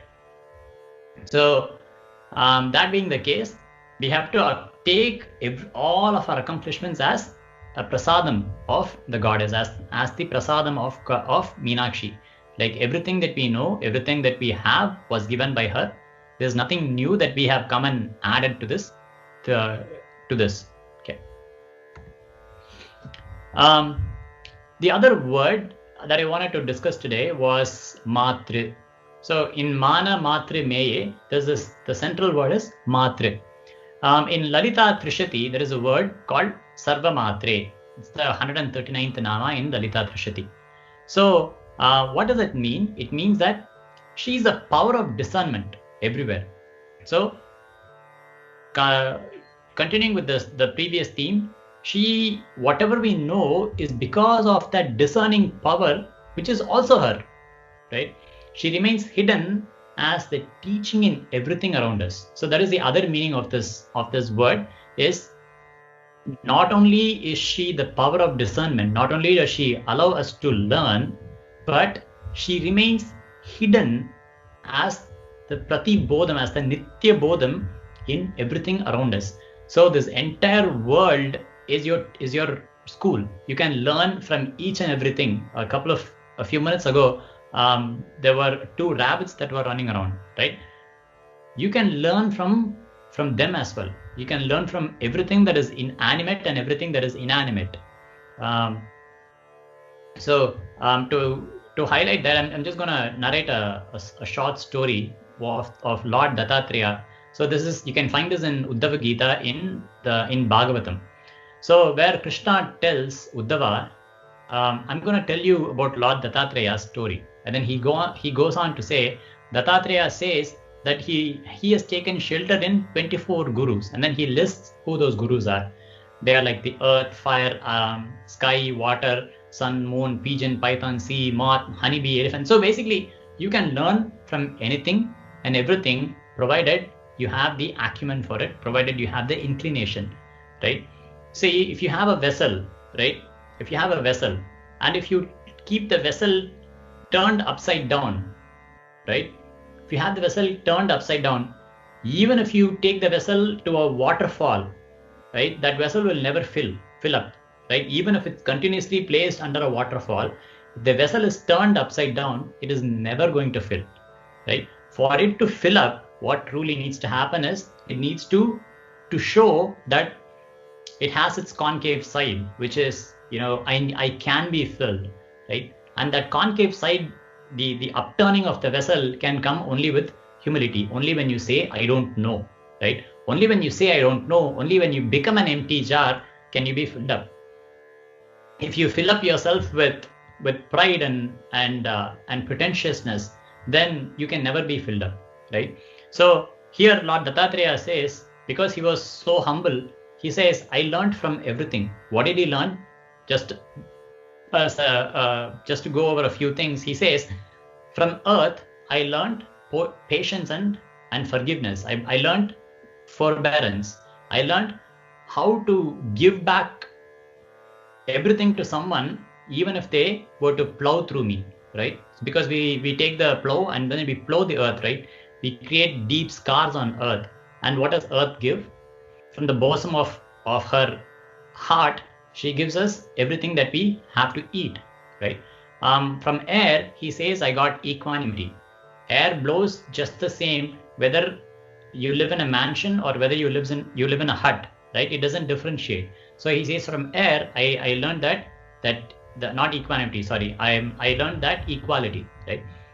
From sky, I learned I can be boundless, right? There is no bound to sky. There is no limit to sky. So he says, I am that boundless Atman.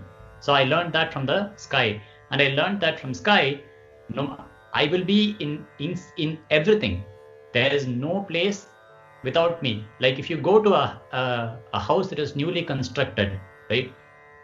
And if you open that house, and if you go to a room, let's say you go to a bedroom upstairs, and if I were to ask you, what is in this room, right? You'll say nothing, right? But even in that room that doesn't have any furniture, even if in that room that doesn't have any bookshelves or anything, there is still space, right? So there is no place, there is no space that is without space, right?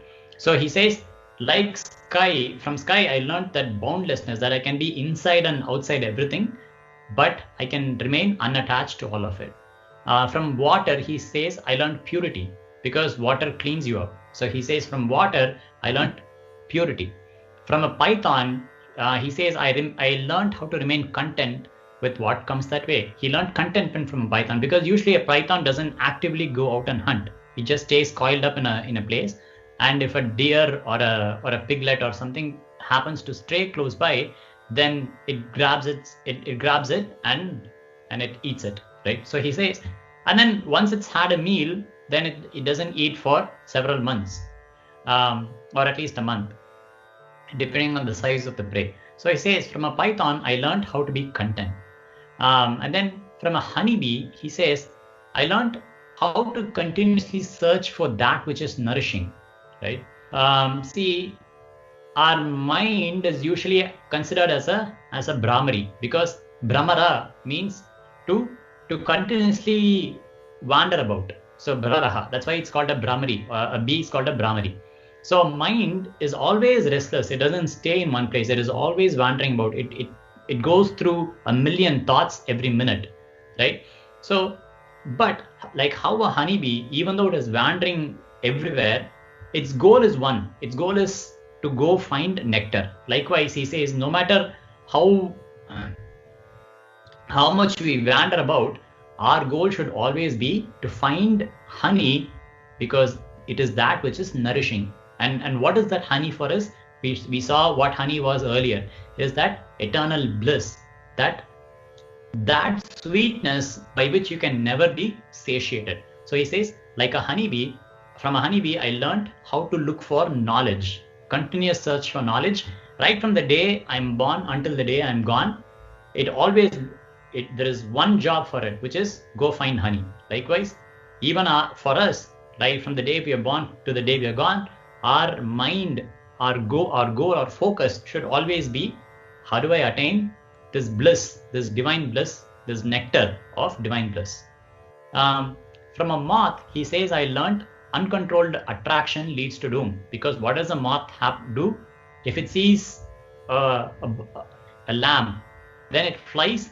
It is continuously attracted by it. It is irresistible. The flame is irresistible to it.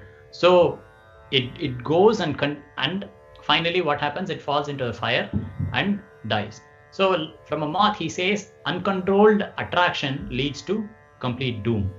Similarly, from a fish, he says, if I don't control my tongue, if I don't control my need to eat, like then I will get caught. We see that, right? There are people who cannot stop eating, and then they get into all kinds of trouble, all kinds of illness, caused not because of anything else, but caused from eating food which is supposed to actually nourish them. But when you overdo it, then it leads to trouble, right? So he goes on to say multiple things. There are 24 gurus that he says that I learned from. Likewise, the purpose of me putting the story here is to say that she is Sarvamatra. She is present in everything and anything, right? But we have to be willing to learn. If we listen closely, then there is a lesson for us. So if you listen, you get a lesson. So that's that's what I want to highlight with this one nama. Any questions so far?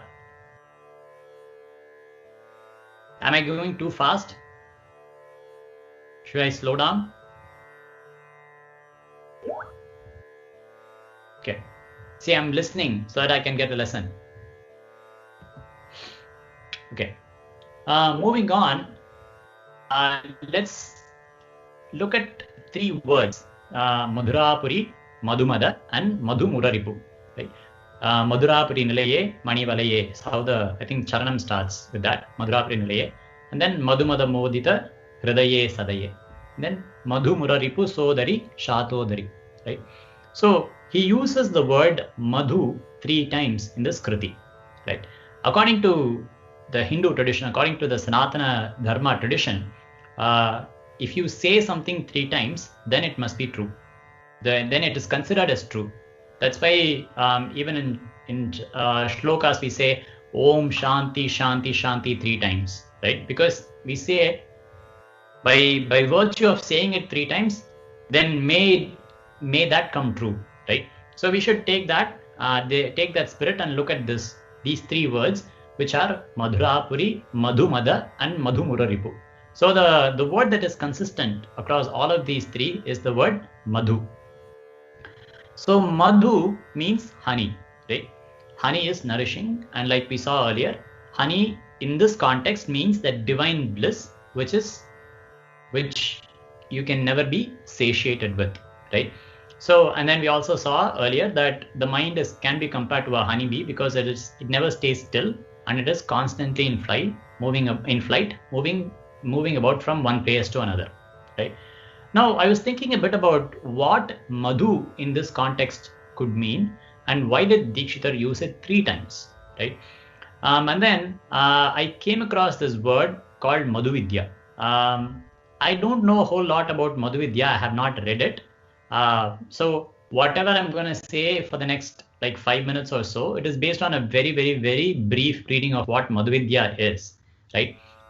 If you imagine Madhuvidya to be a valley of flowers that are laden with nectar, then you should consider me as a honeybee that has visited just one flower. So whatever I'm bringing back is the honey from just that one flower. Okay, there is still an entire valley of flowers that is left unexplored. But I wanted to bring this because to me it was very striking as to why Dikshitar might have used the word Madhu. So let's look a bit into what Madhuvidya is, right? Madhuvidya was taught by the sage Dadyan to the Ashwini Kumaras. They are the twins. So there is a strange story about it. So the sage Dadyan, he had imparted this knowledge, this Madhuvidya, to Indra. But Indra, out of some quirk of his fate, he said, okay, this is supreme knowledge, right? And now that I've had it, I don't want anyone else to have it. So he told his own guru, if you teach this to anyone else, then I will come and chop off your head, right? And the guru accepted. See, that's what that is the true greatness of gurus. You cannot bind them by your own words, right? The universe will always find a way to unbind them, but they'll never say do this or do that, or they'll never be angry with you. So in this case, the guru said, okay, so be it. And then a few years later, Ashwini Kumaras came to the sage, and then they sought the Madhuvidya. And then the sage said, see, I can impart you this Vidya, but if I do that, then I will lose my head. So thus Ashwini Kumaras said, oh, don't worry about that. We have a plan. Say, okay, what is your plan? They say, we will cut your head now, and then we'll replace it with a horse's head. And then you can give us this Madhuvidya with the horse's head. Now, after giving us that Vidya, Indra will come and cut your head, but it will be the horse's head that he'll cut. And then we'll replace it with your own head, and then we'll bring you back to life. The sage says, okay, sounds good to me. Right? So likewise, they go ahead and take his head, put it in a freezer, keep it safe, and then replace it with the horse's head. And then the Madhuvidya was taught to the Ashwini Kumaras by the sage through an Ashwamukha, or a horse's head. So even in English, you've heard, if someone were to come and tell you, oh, I heard this from the horse's mouth, right? It means it has to be absolutely true, right? I thought that was an interesting similarity. I don't know if I don't know where that phrase is sourced in, but in this case, the Madhu Vidya or the highest Vidya or the Brahma Vidya is actually taught to the Ashwini Kumaras by the Guru, and they heard it from the horse's mouth. So it has to be true, right? So in a nutshell, what this Madhu Vidya teaches us about. Oh, by the way, this Madhu Vidya is in Brihadaranyaka Upanishad and in Chandogya Upanishad. If you guys want to go read a little later. So the quintessence of Madhu Vidya is it establishes our interconnectedness with the rest of the universe, right? Which means if I touch this table in front of me, it says you're touching the sun, right? So and then it goes on to say how the earth is the honey, and then we earthlings are enjoying that honey, right? And then finally says, but then to the earth itself, we are all the honey, because eventually we all get absorbed back into the earth, right? So, and then likewise it goes on individually. So it establishes the earth being the individual, water with the power to create that is within us, because all beings reproduce, right? So it associates water with that power to procreate, to create. Fire with our speech. If someone is really good at speaking, you say, oh, that's a fiery speech, that they set the stage on fire, right? So, and then it establishes the equality of sun with our eyes, the moon with our mind, and the heart with our space. We say that our Hridaya Akasha, right? Hrid Akasha means there is a space, infinite space within ourselves, right?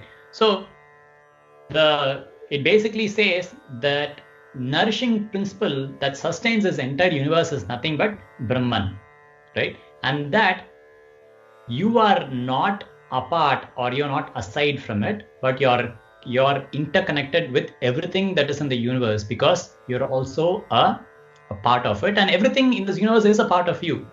Even in Tamil, there is a Siddhar Padal, Siddhas who have composed several thousand poems, or couplets, quadruplets actually.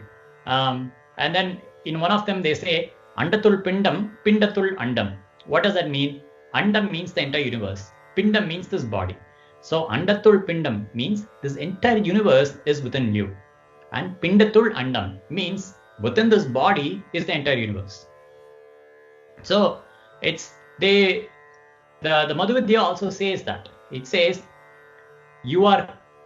everything that you do touches everything else in this universe. So you're in this web of interconnected, you're connected with everything. Have you guys seen this movie Avatar? It came tree, which is connected to everything else. This life-giving tree, or this tree of life, which is connected to everything within that Avatar space. So, excuse me. So likewise, Madhu Vidya says you are connected with everything else. And how are you connected? You're connected with the fundamental datum, which is Brahman, and that is the nourishing principle that is sustaining this entire universe, right? So what is the import of that, right? So if you look at it from an ecological point of view, today we are talking about global warming, greenhouse gases, and all of that, right? The ecology, about sustainability, and all of that, right? So these are not my words, but these are words that I found that are related to Madhu Vidya. Let me just read this out. It says, the flourishing of human and non-human life on earth has intrinsic value, right? The value of non-human life forms is independent of the usefulness they may have for the narrow human purposes. So it says, the value of something to exist has no bearing on whether or not it is useful to you, right? Which means, what does it mean? If there is a bush growing, if there is a tree growing, don't ever say that something is useless, because it may be useless to you. It doesn't mean that that thing itself is useless. So everything in this universe has an order, and everything has its own space, and everything has its own purpose. There is a divine purpose to everything that you see around you. So for example, don't kill a bug just because you see it just because for fun. I mean, if it's a mosquito that's going to come in and bite you, if it's a snake that is coming to attack you, if it's a cougar that is like pouncing on you, sure, do what you need to do, right? But don't do anything just because you think it is useless, right? Says there is an ecological point of view, because everything has its own space, everything has its own sense of purpose. So you don't be the judge of that. Is the ecological point of view. So what will that lead to? Then that will lead to use or us stopping from indiscriminately using anything and everything, right? Even this morning when I was in the shower, I usually take a shower for like 15 to 20 minutes, which is a really long shower, and I feel guilty about it every day. But I really love taking long showers. It is my Achilles heel, I guess, one of my many Achilles heels. But then after reading through Madhuvidya, I felt like, I'm indiscriminately using this, right? So that thought has begun to sink in. So slowly and steadily, I hope to cut down my shower time, just because, I cannot take anything for granted. I cannot take this water that is coming out of my shower head for granted, and use it like mindlessly. So from an ecological point of view, if Madhuvidya starts bubbling up in your heart, then your needs will start reducing. The number of things that you need in life will start coming down. And then from a moral point of view, the moral imperative of the deep ecology believes that a deep altruism will emerge when mankind drops the illusion of an ego-driven, independent existence. So what we said earlier was that you are connected to everything and anything in this universe. Like, you're not an independent existence, right? So what will come out of that? If you drop that illusion of an independent existence, then a deep altruism. What does altruism mean? Can anyone tell me what altruism means?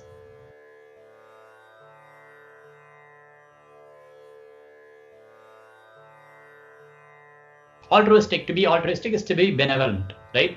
Is to be more giving than taking. What you take will be less, and what you give will be a lot more. Right now we are all probably, I cannot talk about you guys, but at least I can talk for myself, that I'm not I take more than I give. But when this Madhuvidya starts bubbling up inside, then it will turn the tables on that, and then we will start being more giving. If we look at all of our sages, they were all truly giving. Like, even the sage who taught Madhuvidya, he says, okay, even if you were to take my head off, that is fine, but I will give you the Vidya that I know, right? So that is, if you look at Adi Shankara Bhagavad Padacharya, his entire life was spent on writing pages and pages and pages and pages of commentary at a time when writing itself was a very difficult task, right? If you look at the lives of many people, many people, like if you take the story of Vritrasura, the only way to kill Vritrasura was to go get to fashion a weapon out of the backbone of this rishi. And what does this rishi say? He says, if this means that Vritrasura can be killed, then so be it, right? Take my backbone. And then he gives up his life, and then Indra fashions a weapon out of his backbone. So likewise, when Madhuvidya sings, then you start seeing everything as one. And when you see everything as one, then your selfishness disappears. When your selfishness disappears, then you become selfless. When you become selfless, there's nothing that you take, but you reach a point where you give.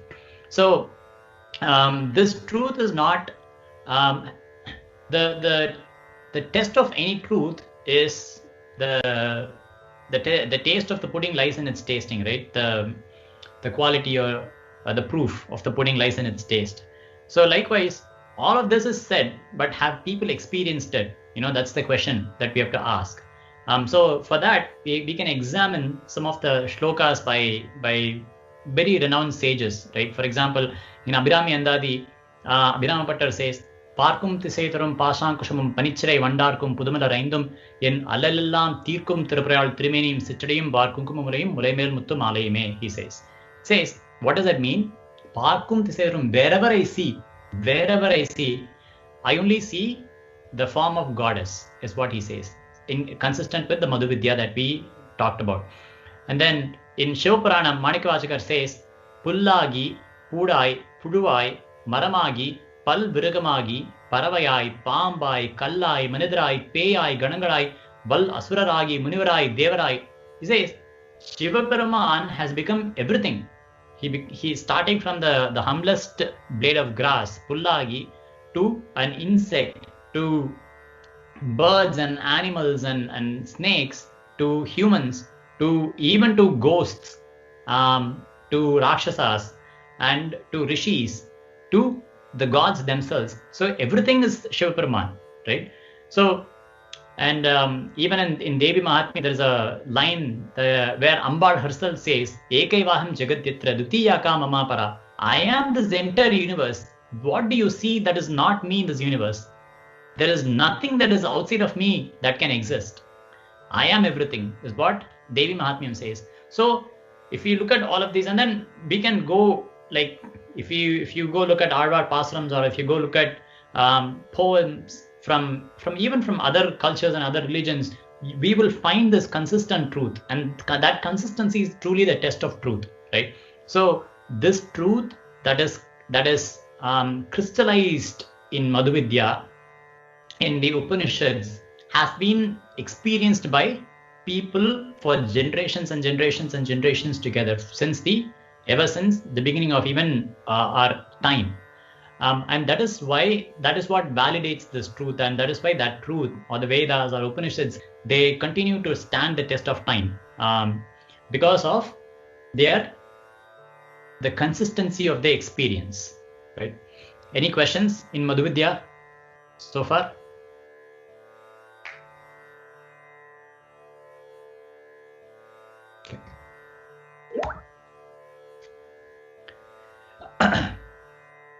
So, why does Dikshitar, how does Madhuvidya fit into Meenakshi Memudam Dehi, right? So, Madhuvidya, or the true bliss, happens when you see everything as one, right? That Advaitic sense of oneness. Advaita, what does Advaita mean? Advaita means non-duality. There is nothing that is outside of, there are no two things, there's just only one thing, right? And what is that one thing? There is Brahman, and that is what I am, right? Like how a wave rises in the ocean, right?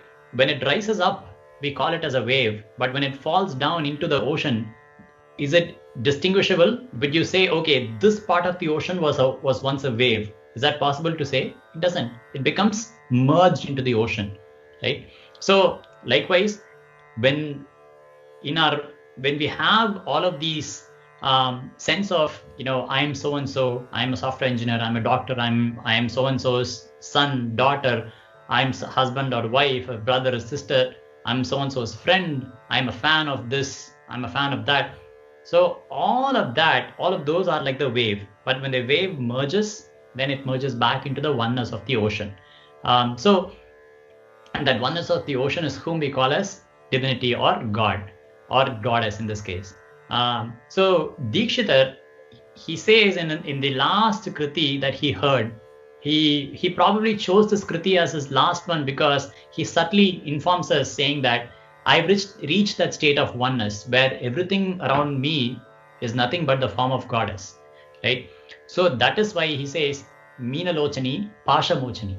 So now that I've seen this truth, Amma, there is nothing more left for me to do, so let me go. And saying so, he leaves this world. Pashamochani means to break all bonds. So he says, break the bond of my soul with this body, so that I can go become merged with you. But I can become one with you, Meenalochani. O fish-eyed one, break these bonds so that I can go merge with you. Yes, Shiva. So did Dattatreya get his head back? That was not Dattatreya, but that was Dadyan. Yes, he got his head back. Okay. So Dattatreya was a story before that. Okay. So the Kathopanishad says the Atman doesn't reveal itself to everyone, but only to the true seekers. So the import or the discussion thus far is for all of us to take this as a cue and to go find out this truth ourselves about ourselves. This, like the Upanishad says, the Atman reveals itself. Meenakshi will reveal herself to all of us, provided if we are sincere with our seeking. And the other import of Madhuvidya also, I forgot about that, is the quintessence of Madhuvidya is the contemplation of all things by the contemplation of anything. Because anything and everything is connected, and everything is Brahman. You can take up one single thing, continue to contemplate on that, and that will lead you to that state of oneness. Which is why in India, if you see, sages don't come from only people who have studied, people who have gone through like years and years of education. They are not the only ones who become sages. Sages have come from all walks of life. There have been potters who have been sages. There have been fishermen who are, like, if you take the life of Nayanmars, if you take the life of Arvars, there are singers, there are potters, there are fishermen, there are people from all walks of life who have become venerable saints because they picked up their one thing, they did that well, and then they contemplated, and that contemplation, the result of that contemplation, that sincere seeking, is that the Atman revealed itself. So they became the self-realized ones. So for all of us, especially in this context, for all of you guys who are all students of Carnatic music, music itself can be that thing that you can take, you can hold on to, and just following that path will take you straight away. In fact, it won't take just you, but it will also take everyone who's listening. Once you get to that space, it'll uplift our. You guys can become, rather than becoming bicyclists who are riding the bicycle all by themselves, you guys can become planes and ships and trains who not only are you in the driving seat or the pilot's seat, but you can also take a whole boatload of people along with for the ride. There is a special power that musicians have, the special power that music has.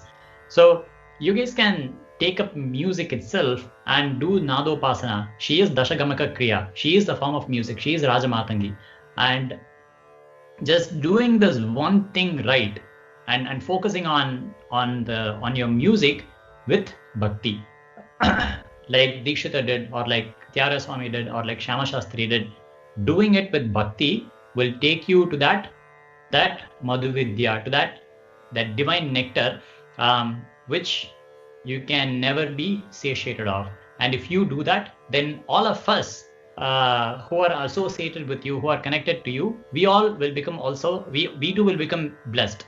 I know I'm trying to take the easy route. I'm trying to be lazy because I'm saying, okay, you go do it, so that when you do it, I can come along for the ride. I can do the piggyback ride. But whether or not I come, you guys, I sincerely encourage you all to hop on this ride and find out the truth yourself. So truth is revealed to truth seekers anywhere. To finish off our session, I wanted to read this poem. This is by a Sufi poet called Yunus Emre. He lived in Turkey maybe 500-600 years ago. And these are from two different poems of his, but I kind of joined them together. So let me just read through it, and then you will realize, and you can tell me whether or not you see that Madhuvidya that is implied here. It says, we entered the house of realization. We witnessed the body. Torah, Psalms, Gospel, and Quran, what these books have to say, we have found in this body. Don't boast of reading, mastering science, or all of your prayers and obeisance. If you don't identify man as God, then all of your learning is of no use at all. Knowledge should mean a full grasp of knowledge.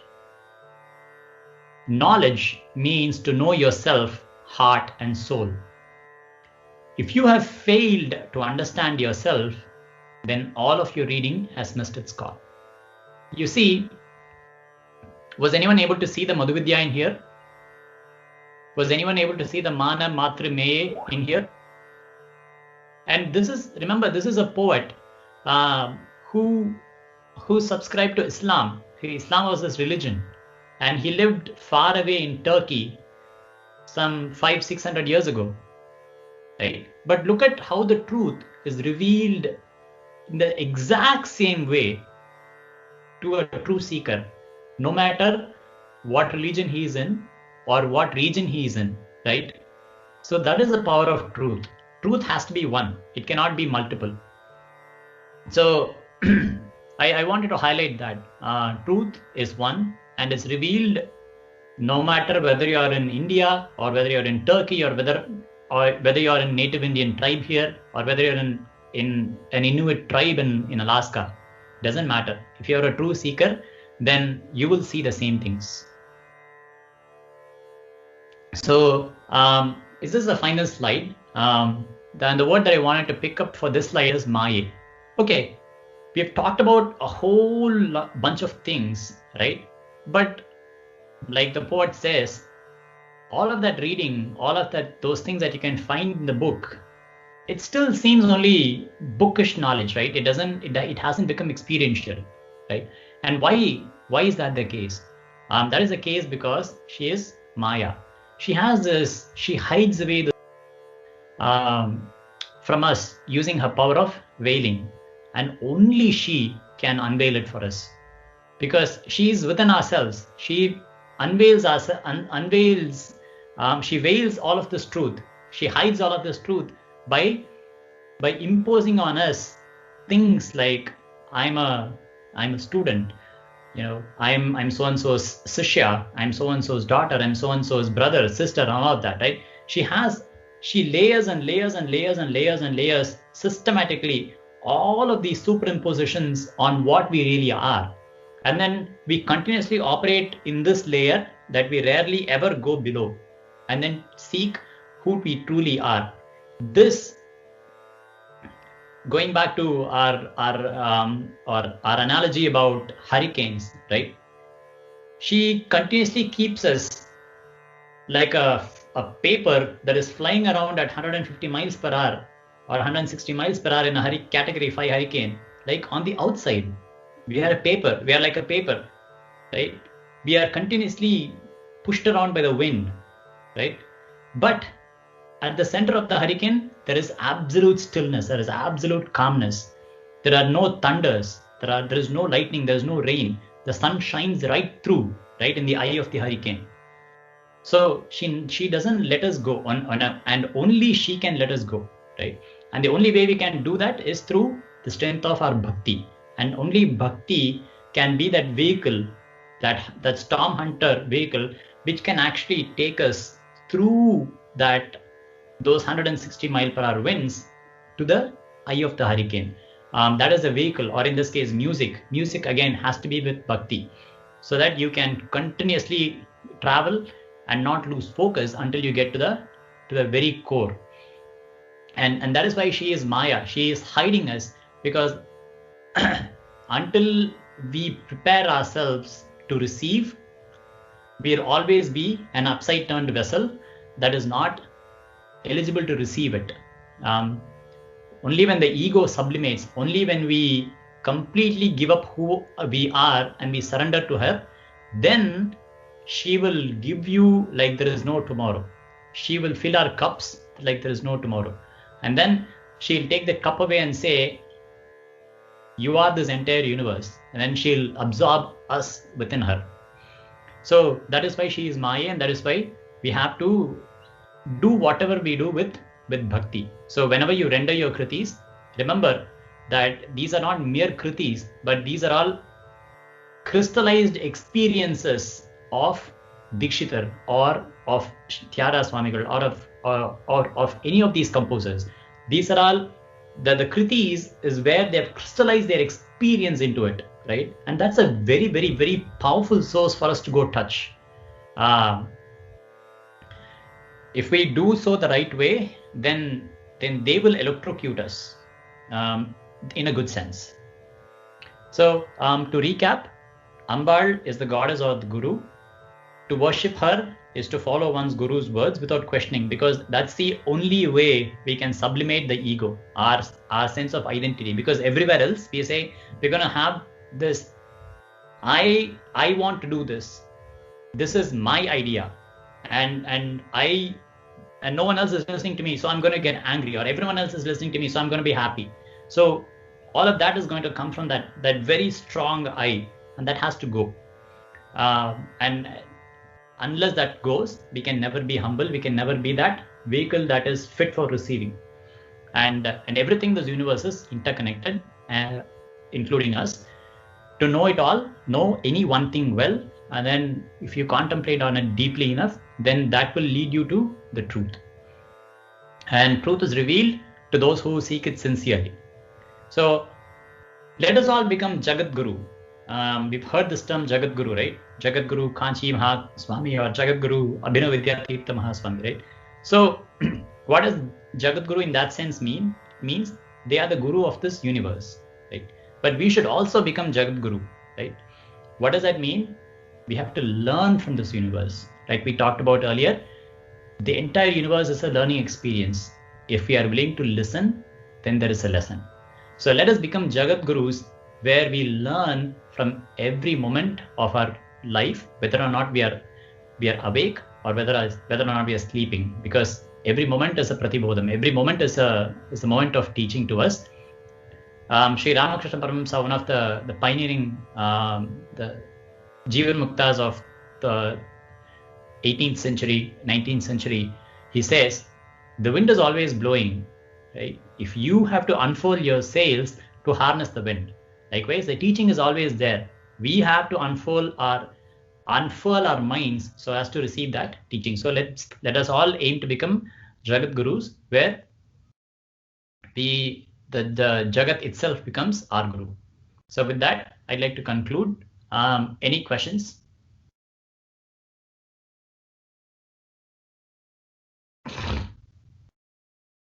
If there are no questions, you know what that means, right? Either you understood it all or you did not understand a thing. You're welcome.